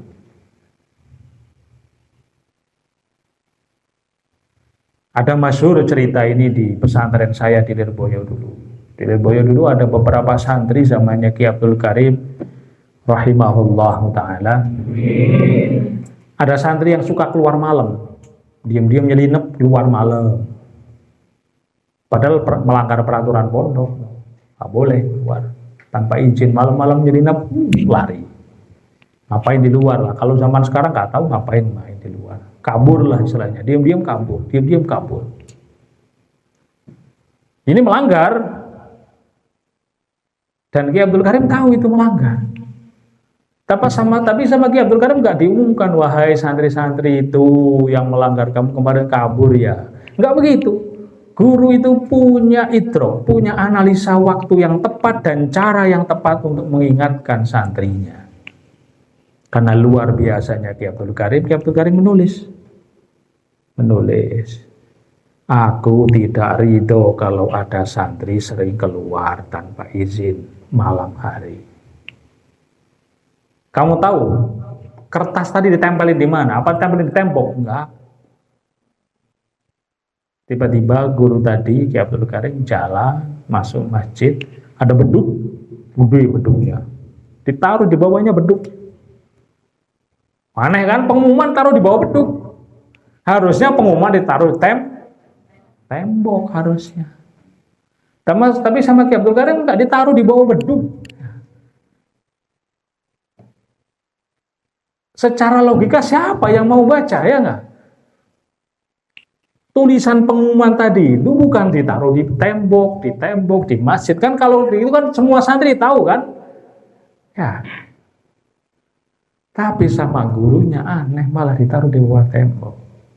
Nggak taunya si murid yang biasa keluar tadi, malam-malam pulang menjelang subuh. Mau subuh tuh. Nah, akhirnya wah mau gimana ini ya, mau pulang ke kamar gak enak, mau tidur di masjid gak enak, adalah sembunyi ternyata sembunyi di bawah beduk, awalnya miring terus kemudian terlentang tepat di atas kepalanya ini, dia di depan wajahnya tulisannya, aku tidak ridho santriku keluar pada malam hari. Ya enggak? Itu cara guru menyampaikan nasihat kepada muridnya. Ya. Jadi tepat di awalnya itu padahal pulang nggak ada yang tahu. Mau balik ke kamar kan, kalau balik ke kamar ya sudah nggak ada yang tahu kan. Itu tiba-tiba dia balik, sembunyi di bawah beduk lah. Ntar kalau beduknya bunyi pasti bangun, dur kan bangun kan ya. Bangun, tapi dia malah sembunyi di bawah beduk. Begitu awalnya miring terus terlentang seret begini, tepat di depan kepalanya, di depan wajahnya tulisannya, aku tidak ridho santri keluar malam tanpa izin ya. Wah, santri tadi kayak merasa malu ya. Ternyata gurunya sudah mengingatkan di depan matanya. Ya, guru itu begitu nah. Kadang sama guru gak dimarahin kadang. Kadang menunggu saat di mana santri itu akan sadar. Sama dengan Nabi Khidir tadi itu. Tidak langsung menegur apa yang dilakukan Nabi Musa tadi. Kesalahan-kesalahan melanggar peraturannya. Tapi menunggu waktu yang tepat, nanti akan dijelaskan ini yang sebenarnya terjadi. Ya. Kalau santri cerdas begitu. Ya. Ada cerita lagi nih, cerita lagi. Dulu ada seorang kiai itu cerita dulu. Sang kiai ini udah kiai besar, kiai nasional ini cerita. Saya dulu zaman di pondok, katanya di Lirboyo dulu sering kalau sore main bola, habis main bola haus, akhirnya nyari yang haus-haus apa ini ya? Wah, minum. Kalau minum doang kurang enak ya. Kalau kurang enak, wah ini ada tebu. Kamu tahu tebu? Kalau sekarang mungkin jadi es tebu ya. Kalau zaman dulu enggak. Zaman dulu tebu itu dikupas. Kamu tahu ya, orang kupas tebu kan. Dikupas, ntar dimakan. Itu kan enak kan ya. Kalau yang rumahnya Jakarta nggak tahu lah ya. Taunya es tebu ya. Taunya es tebu. Es tebu digiling ya kan, diminum. Taunya begitu. Kalau zaman dulu kan biasa di kampung-kampung itu banyak tebu. Kalau motong tinggal kupas gini kan, enak dimakan itu, manis, seger ya kan. Apalagi habis main bola ya kan. Seger gitu udah. Lah kebetulan ini udah kebiasaan begitu lah, akhirnya satu saat janjian. Kiai ini janjian sama temennya. Yo, udah main bola lagi yo, kata temannya. Sama kiai nggak boleh itu main bola gitu. Kata si kiai ini enak nih main bola, terus kita makan tebu seger-seger nanti ya. Wah, seger ya kan. Belakang, wah, tebu ada, mangga ada ya kan. Nanti kita ambil loh, kata temannya. Iya, kita ambil lah. Ilmunya aja boleh, apalagi cuma tebunya ya kan. Dasar santri itu ya kan. Udah janjian tuh.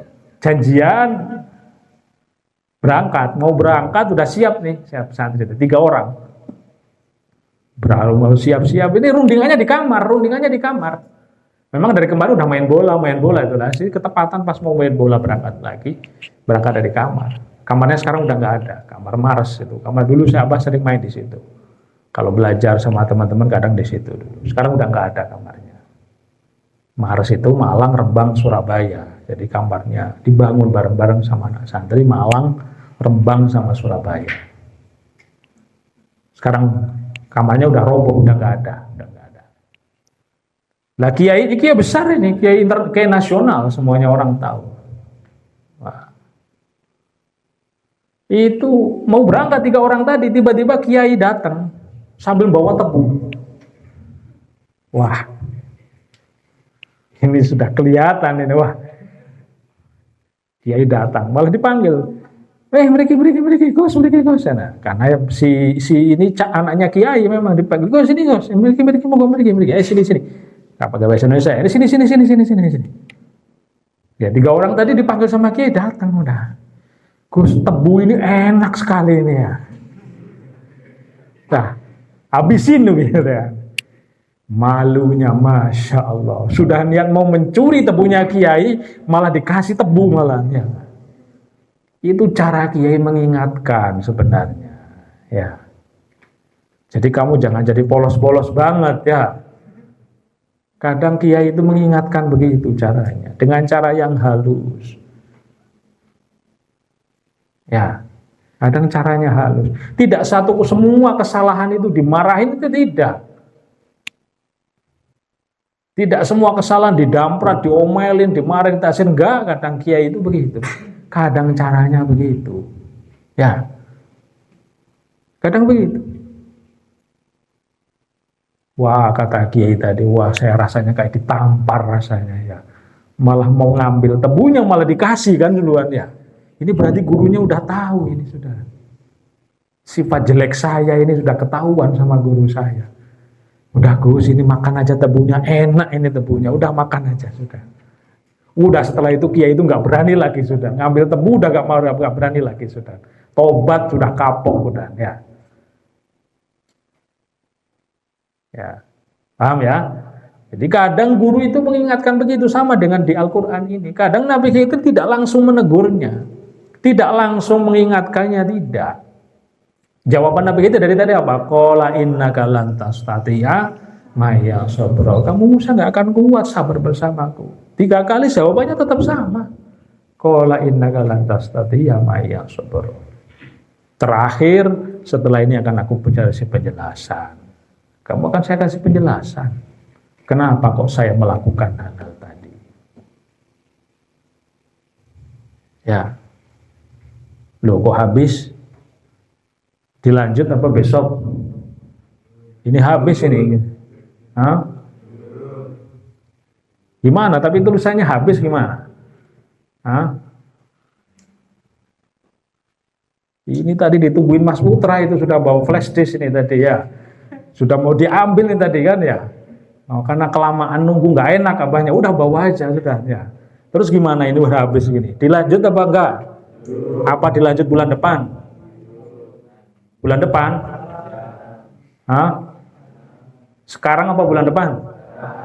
Oh, kalau yang putri bulan depan kelihatannya. Ya, nggak ngerespon. Karena anak putri nggak ngerespon soalnya.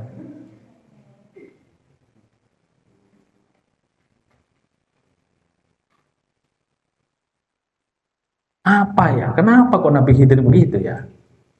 Karena kan penasaran Nabi Musa itu, kenapa ya?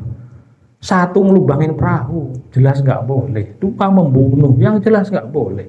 Ketiga nggak minta gaji, ya aneh. Akhirnya dikasih penjelasan. Ya, mana ini penjelasannya gimana ini?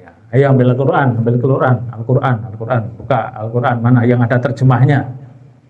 Yang ada terjemahnya, yo.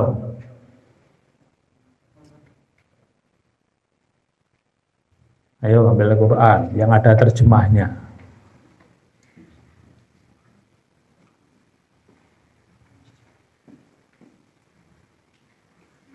Ini apa enggak ada minum-minumnya ini anak-anak? Ada enggak? Hah? Kalian jadi malaikat ya?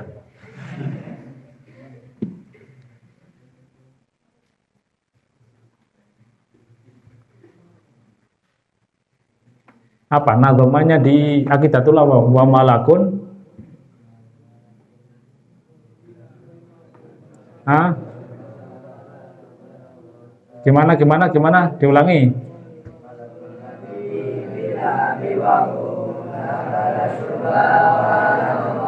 Malaikat itu nggak ada bapak, nggak ada ibu, nggak ada makan, nggak ada minum berarti. Nah, ini malaikatan.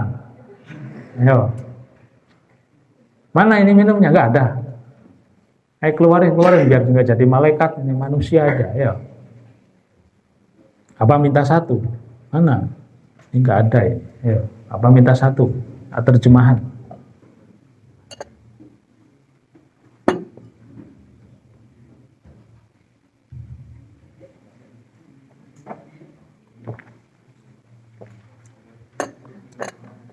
Anak putri juga sama ngambil Al-Quran, terjemahannya.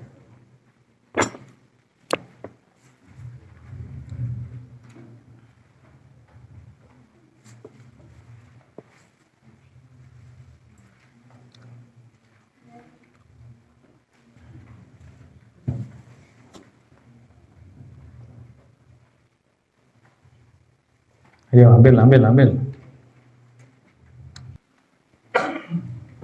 Dah dibuka surat Al-Kahfi ayat 79.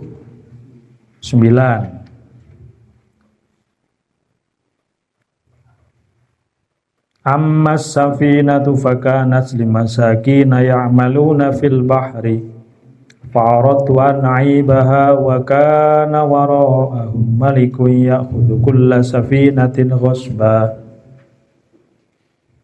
Ayo dibaca, siapa anak laki-laki yang keras suaranya, adapun itu. Terjemahnya yang di pinggirnya, jangan baca yang di tengah, di pinggirnya. Ayo siapa yang keras, satu aja baca. Adapun perahu itu adalah milik orang miskin yang bekerja di laut. Aku bermaksud merusaknya, karena di hadapan mereka ada seorang raja yang akan merampas setiap perahu.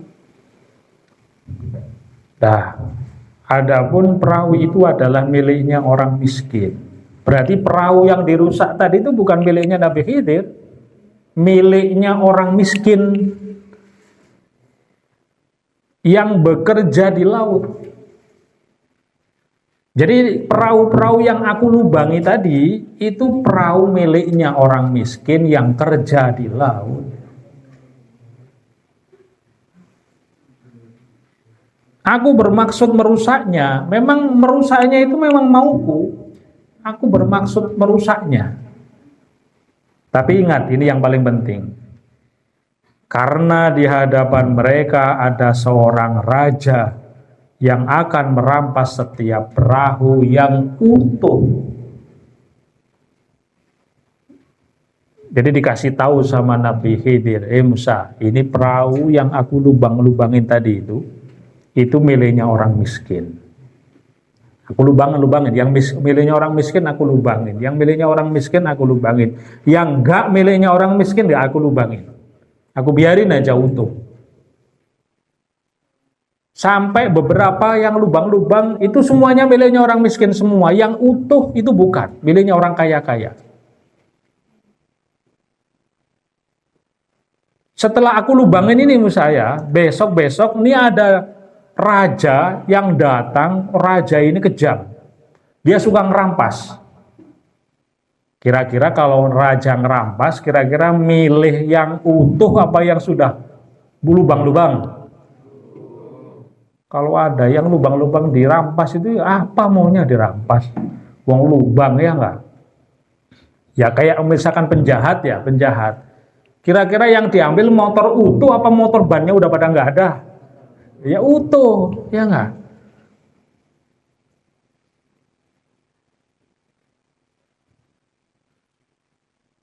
Paham enggak kalian kira-kira ini? Ya. Jadi tujuannya Nabi Khidir untuk melubangi tadi itu malah justru untuk menyelamatkan. Saya ulangi lagi, hati-hati ini memahaminya ya, nggak boleh serampangan memahami ini.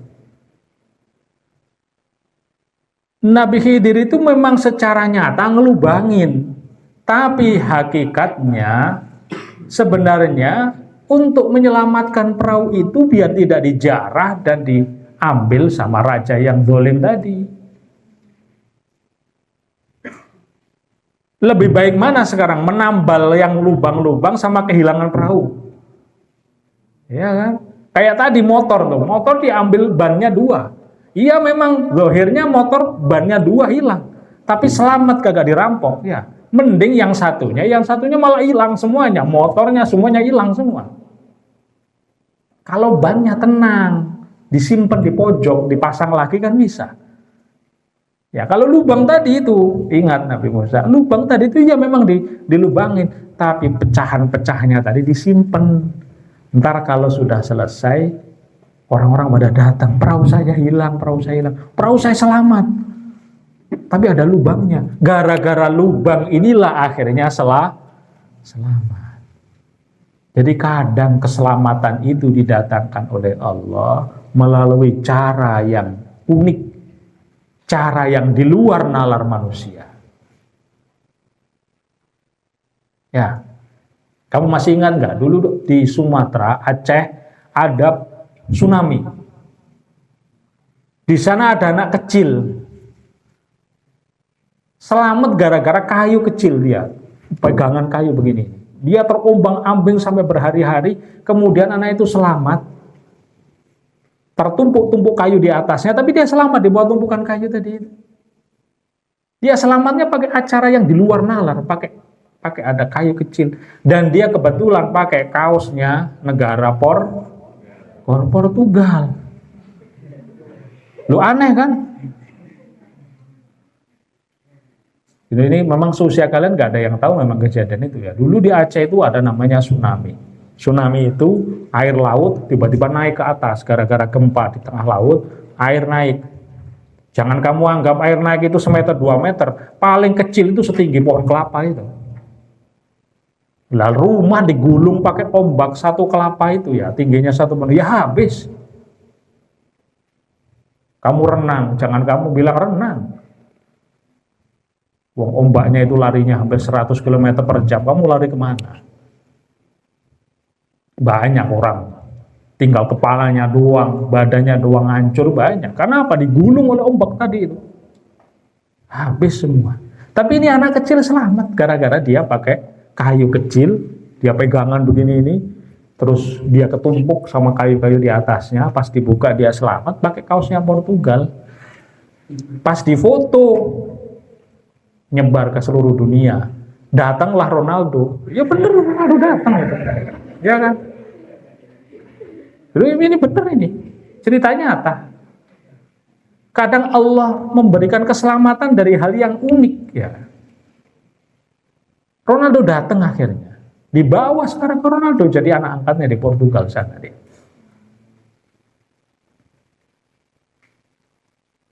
Ya. Unik kan ya. Sebelumnya dia nggak nyangka, biasa main bola biasa main bola, yang satu pakai baju Argentina, yang satu apa, dia sendiri pakai baju Portugal ya. Yang lain mati semua ya, yang dia enggak. Ya. Jadi jangan kamu kira keselamatan itu kita yang menentukan, ke Allah yang memberikan keselamatan, tapi kadang unik keselamatan itu datangnya. Ya, keselamatan itu unik kadang. Ya, unik datangnya itu. Ya kayak tadi ini. Kalau di lubang kan kadang-kadang wah ya lubang wah ini. Tapi kenyataannya di balik itu besok ternyata ada tukang raja yang zalim yang menjarah perahu-perahu tadi, diambil semua, tentu yang dipilih-pilih. Ya, ini perahu lubang-lubang ngapain saya bawa kan? Yang utuh-utuh dibawa semua, yang lubang-lubang selamat. Ya enggak?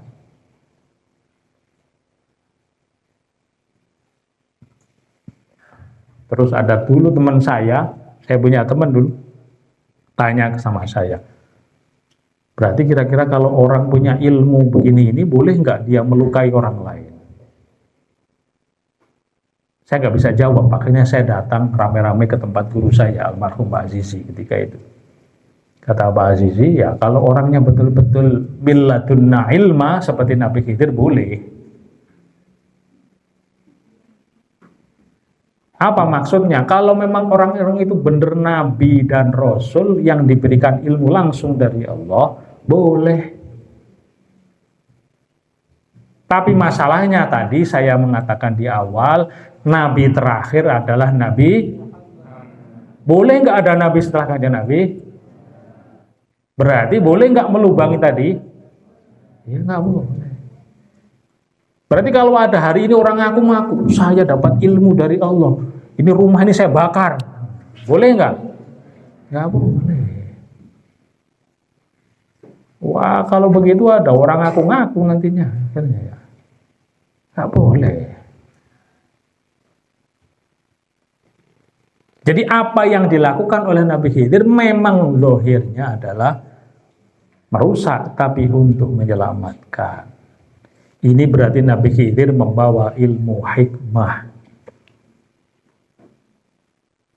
Ya, ilmu hikmah yang dibawa oleh Nabi Khidir. Nabi Musa bagaimana? Benar dengan Nabi Musa, dengan ilmunya. Nabi Khidir juga benar dengan ilmunya.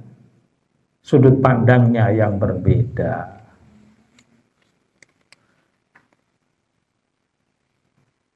Itu.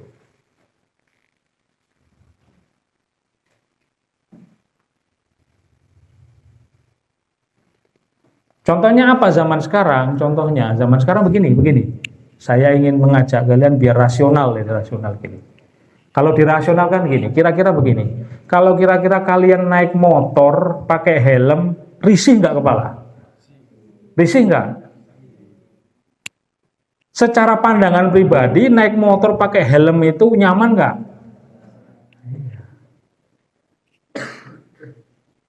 Itu pandangan kita. Dalam pandangan kita, sesuatu itu kadang tidak nyaman, tidak enak, nggak bener. Ngapain? Nggak ada apa-apa. Saya selamat kan naik motor ke sana mari. Ditanya nih ojit ini. Sana mari ya selamat aja ya nggak? Ya selamat. Orang cuman gini-gitu aja ya nggak? Dalam pandangan pribadi ini nggak tepat. Tapi menurut pandangan polisi, pakai helm itu bukan persoalan nyaman dan tidak nyaman, tapi demi keselamatan. Jadi beda sudut pandangnya. Bisa dipaham belum? Jadi dalam satu pandangan itu kadang nggak enak, tapi dalam pandangan lain justru melindungi dan menyelamatkan. Saya contoh lagi biar kalian tahu, biar kalian cocok ya. Biar kalian cocok, biar kalian paham apa ini yang terjadi. Saya contohkan lagi. Contoh nih, ada anak santri sering makan telat akhirnya sakit mah. Ini ada siapa yang suka sakit mah ya? Suka sakit mah. Tapi dia suka pedas. Nah ini. Kalau nurutin kemauan makan gak enak kalau gak pedas. Ada nggak gitu? Nah, apalagi yang suka hobi pedas ya nggak? Abah juga seneng pedas ya nggak? Apalagi nasi padang pedas-pedas, wah enak. Iya. Kalau nurutin itu, ya maunya makan pedas-pedas. Tapi kata dokter nggak boleh karena sakit mah, ya kan? Gitu. Pandangannya berbeda. Dokter melarang yang pedas-pedas demi keselamatan, kesehatan. Tapi kata kita nggak enak kalau makan nggak pedas. Ya, itu pandangannya berbeda, tapi benar semua. Ya, Nabi Musa benar merespon ini salah. Nabi Khidir juga benar karena pandangannya untuk menyelamatkan perahunya. Kok Abah menjelaskan kemana-mana? Biar kamu itu nyangkut, di logika kamu itu nyangkut. Paham nggak sih? Nah, biar itu enak dipahami oleh otak kalian, ya.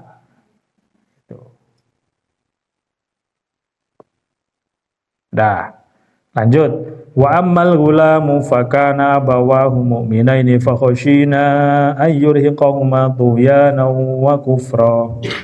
Ayo dibaca. Apa terjemahannya? Dan adapun anak muda kafir itu kedua orang tuanya mukmin, dan kami khawatir kalau dia akan memaksa kedua orang tuanya kepada kesesatan dan kekafiran. Anak kecil yang dibunuh tadi tiba-tiba dibunuh padahal penampilannya ganteng anaknya, masih anak-anak gitu. Ini anak ini fakana abawahu, si anak kecil ini punya bapak ibu. Mukminah ini kedua orang tuanya itu mukmin. Fakhoshina, saya khawatir nanti ketika dia besar dia akan mengajak orang tuanya menjadi kafir. Jadi Nabi Khidir dikasih ilmu sama Allah. Ini anak kalau tumbuh gede, dia akan kafir. Kalau sudah kafir, dia akan merayu, mengajak, menyeret orang tuanya ikut-ikutan kafir juga. Maka sebelum dia tumbuh besar, sekarang aja dihabisin. Begitu kira-kira. Berarti Nabi Khidir sudah tahu ilmu 50 tahun yang akan datang, 30 tahun yang akan datang, udah tahu Nabi Khidir. Sekali lagi, milladunna ilma. Dikasih tahu oleh Allah. Ya, dan nggak boleh loh yang ngaku-ngaku loh ya, ngaku-ngaku saya dapat ilmu dari Allah lah. Memang itu tadi, kamu Nabi bukan. Ya. Kalau ada orang ngaku Nabi berarti bohong, karena nggak ada Nabi setelah Kanjeng Nabi nggak ada. Ya. Jadi Nabi Khidir itu dikasih tahu oleh Allah bahwasanya nih anak kalau gede dia akan jadi kafir. Kalau dia akan kafir, dia akan mengajak, menyeret orang tuanya ikutan kafir. Maka selagi kecil dia diambil nyawanya, dibunuh.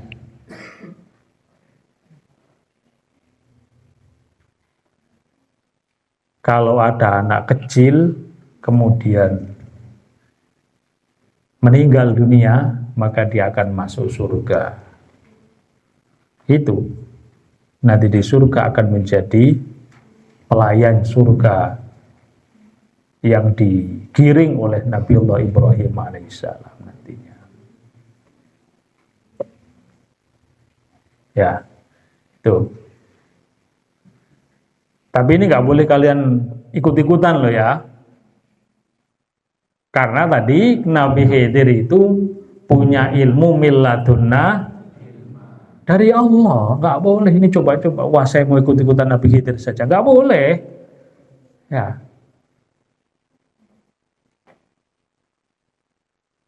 Tapi menyelamatkan anak kecil tadi dari kekufuran. Tujuannya Nabi Khidir itu menyelamatkan.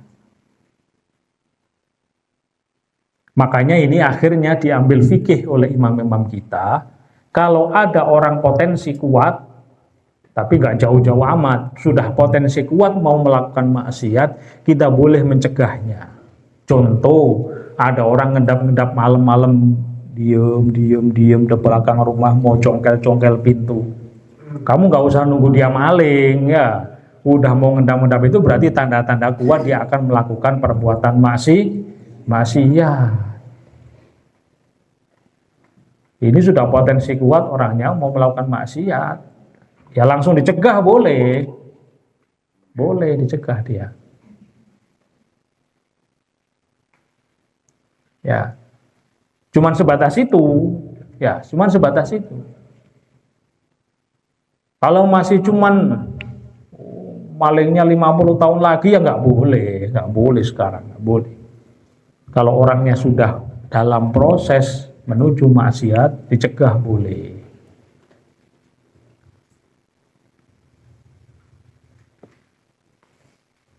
Sudah. Fa'aradna ayyubdilahuma rabbuhuma khairam minhu zakata wa aqraba ruhma. Dibaca lagi, lanjut. Kemudian kami menghendaki sekiranya Tuhan mereka menggantinya dengan seorang anak lain yang lebih baik sekiannya daripada anak itu, dan lebih sayang kepada ibu dan bapaknya. Dan tujuannya anak kecil tadi itu dibunuh oleh Nabi Khidir, itu Allah ingin menggantikan anak tadi dengan anak lain yang akan lahir setelah itu. Yang mana anak yang lahir nanti setelah ini, anak ini akan lebih baik dari anak tadi dan lebih sayang kepada orang tuanya. Jadi Nabi Khidir udah dikasih tahu informasi langsung dari Allah. Setelah ini anak meninggal, bapak ibu tadi itu berapa bulan kemudian, berapa tahun kemudian akan punya anak. Menurut ahli tafsir nanti anaknya perempuan, bukan laki-laki. Kalau yang dibunuh ini kan laki-laki. Nanti berapa bulan kemudian si bapak ibu tadi akan punya anak laki perempuan, anaknya jadi anak yang sholihah, anak yang taat dan lebih sayang kepada kedua orang tuanya daripada anak yang tadi. Padahal secara penampilan fisik anak tadi itu lebih ganteng. Maka kebaikan anak itu bukan pada fisiknya menurut ayat ini, tapi pada akhlaknya. Ya, buat apa anak ganteng tapi kafir, tapi akhlaknya buruk? Lebih baik wajahnya biasa-biasa tapi solih, solihah. Amin Allahumma. Ya. Ini pelajaran buat kalian semua. Jadi yang baik itu bukan penampilannya. Penampilan boleh biasa-biasa, tapi akhlaknya yang baik. Ya. Kalian jangan sibuk ngurusin penampilan mulu, tapi akhlaknya tidak dibenahi. Jangan. Ya. Penampilan boleh biasa saja. Ya. Penampilan boleh biasa saja, tapi akhlaknya harus baik, ilmunya harus hebat. Ya, ilmunya harus hebat.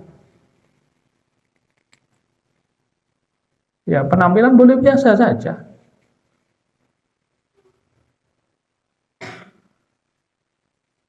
Ini cerita dikit. Abah itu pernah diketawain orang, ya. Abah itu pernah diketawain orang pas naik pesawat ke Medan.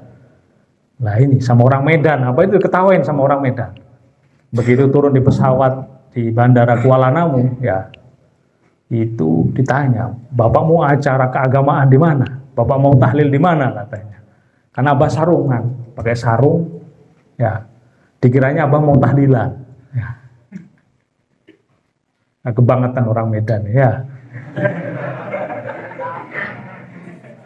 Abah itu pakai sarung, dikiranya mau tahlilan, ya. Ya saya bilang cuma ada acara begitu. Oh di sini tuh nggak ada Pak, orang pakai kain, namanya orang sana kain ya, namanya kain. Nggak ada di sini orang pakai kain kemana-mana gitu ya. Oh iya ya, gitu Pak ya. Iya, Bapak itu aneh katanya. Dalam hati saya ini paling orang nggak pernah tahu orang sarungan ya. Jadi dianggap aneh orang sarungan Jadi jangan menilai orang dari penampilannya ya. Jadi paling kira-kira satu bandara itu yang sarungan cuma saya aja, paling ya siang-siang, malam-malam, siang malam, nyampe sana malam, itu malam di Kuala Namu malam-malam ya. Dikiranya mau tahlilan apa gimana ya, acara keagamaan katanya. Acara apa Pak katanya? Oh mau ada acara apa NU. Oh ya ada apa Pak gitu? Ya mau ada ya acara pelatihan gitu. Bapak jadi apa? Saya jadi instrukturnya. Oh iya gitu. Jadi kiranya mau tahlilan ya. Padahal mau acara pelatihan. Di Deli Serdang kalau nggak salah, dari situ terus ke Deli Serdang. Dah.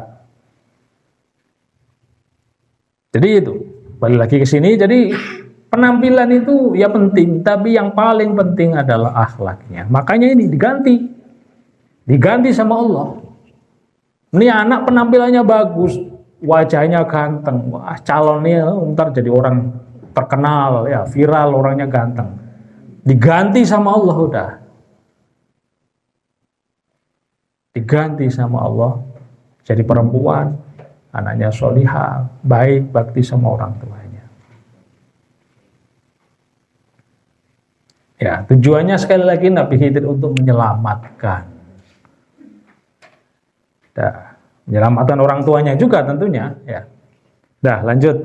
Wa ammal jidaru fakana li ghulamaini yatimaini fil madinati wa kana tahtahu kanzul lahumā wa kana abuhuma shalihan fa'arada rabbuka ay yablugha ashuddahuma wa yastakhrija kanzahuma rahmatan min rabbik wa ma fa'altu an amri dzalika ta'wilu ma lam alaihi sabra. Ayo baca. Dan adapun dinding di rumah itu adalah milik dua anak yatim di kota itu, yang di bawahnya tersimpan harta bagi mereka berdua, dan ayahnya seorang yang soleh. Maka Tuhanmu menghendaki agar keduanya sampai dewasa dan keduanya mengeluarkan simpanannya itu sebagai rahmat dari Tuhanmu. Apa yang kuperbuat bukan menurut kemampuanku sendiri. Itulah keterangan perbuatan-perbuatan yang engkau tidak sabar terhadapnya. Jadi tadi Nabi Khidir sama Nabi Musa membangun tembok yang udah mau roboh tadi. Dijelaskan tembok yang mau roboh tadi itu kita bangun rumah. Sudah jadi rumah itu adalah miliknya dua orang laki-laki. Masih kecil. Masih yatim. Sekarang mereka nggak di situ, tapi di kota. Itu berarti di kampung, berarti kan. Dua anak kecil di kota. Wa kana tahtahu kanzun. Di bawahnya itu ada harta karun. Harta karun apa? Ulama tafsir berbeda pendapat. Yang masyhur di bawahnya itu ada peti. Di peti tadi ada lembaran-lembaran. Catatan-catatan ilmu pengetahuan dan catatan-catatan lembaran tadi itu digulung dengan menggunakan gulungan emas. Yang seandainya itu dikumpulkan, pergulung tadi gulungannya emas, berlian, mau beli satu bokor cukup itu. Sak rumah-rumahnya, sak orang-orangnya dibeli semuanya, ya.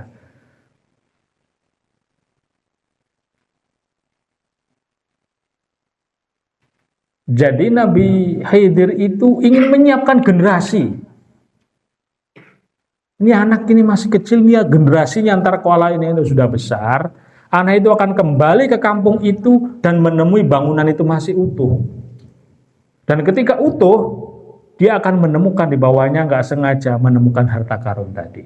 Kalau seandainya gedung tadi itu dibiarkan roboh berpuluh-puluh tahun, akhirnya rata dengan tanah, tidak akan terjejak lagi, tidak akan ditemuin lagi tadi. Generasi ilmunya akan hilang.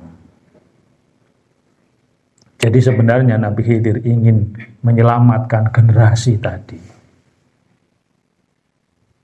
Oh, generasinya jauh. Wa kana abuhuma sholiha. Kok kenapa anak kecil tadi itu sampai rela jauh-jauh Nabi Khidir datang ke sana membangun? Karena wa kana abuhuma sholiha. Karena kesolihan bapaknya. Jadi karena kesolihan bapaknya inilah akhirnya anaknya mendapatkan berkah.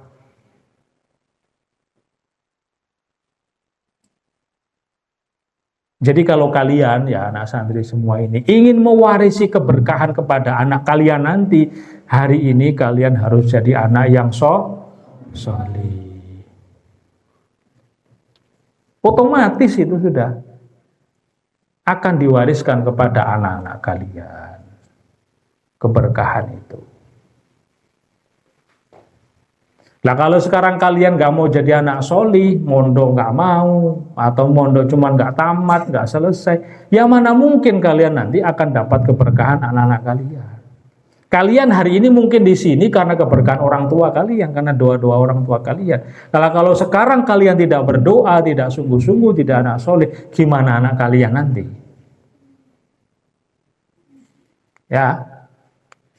Jadi kalau kalian nanti yang akan datang 100 tahun lagi, anak-anak kalian ingin jadi anak solih, dimulai hari ini kalian harus menjadi anak yang solih.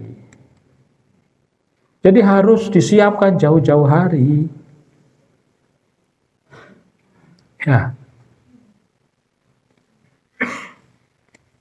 Jadi kesolihan anak itu sudah dibangun sekian tahun.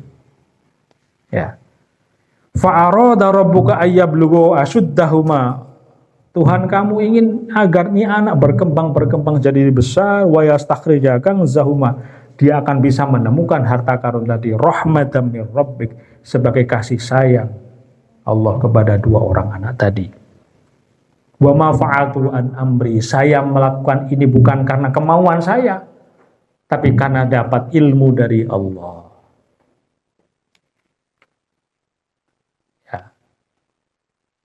Maka kesimpulannya Nabi Khidir benar karena mendapatkan ilmu langsung dari Allah. Nabi Musa juga benar karena merespon berdasarkan ilmunya Nabi Musa. Nabi Musa protes, anak gak boleh dibunuh, benar Nabi Musa. Nabi Musa protes, kok sampai perahu dilubangin, benar Nabi Musa. Ya, jadi yang dilakukan Nabi Musa benar, yang dilakukan Nabi Khidir benar. Tinggal cara pandangnya yang berbeda.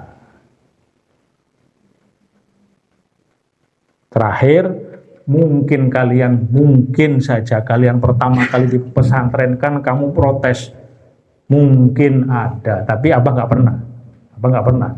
Dulu abah mondok itu senang,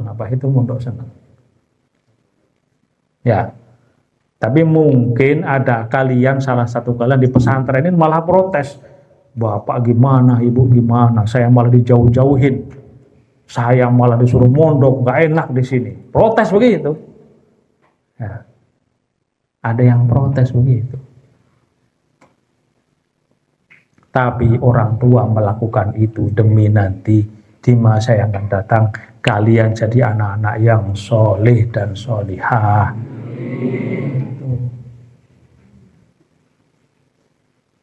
Ya. Tapi terus terang Abah nggak pernah merasa dibuang, nggak pernah. Tapi Abah senang. Dulu mondok pertama itu senang Abah.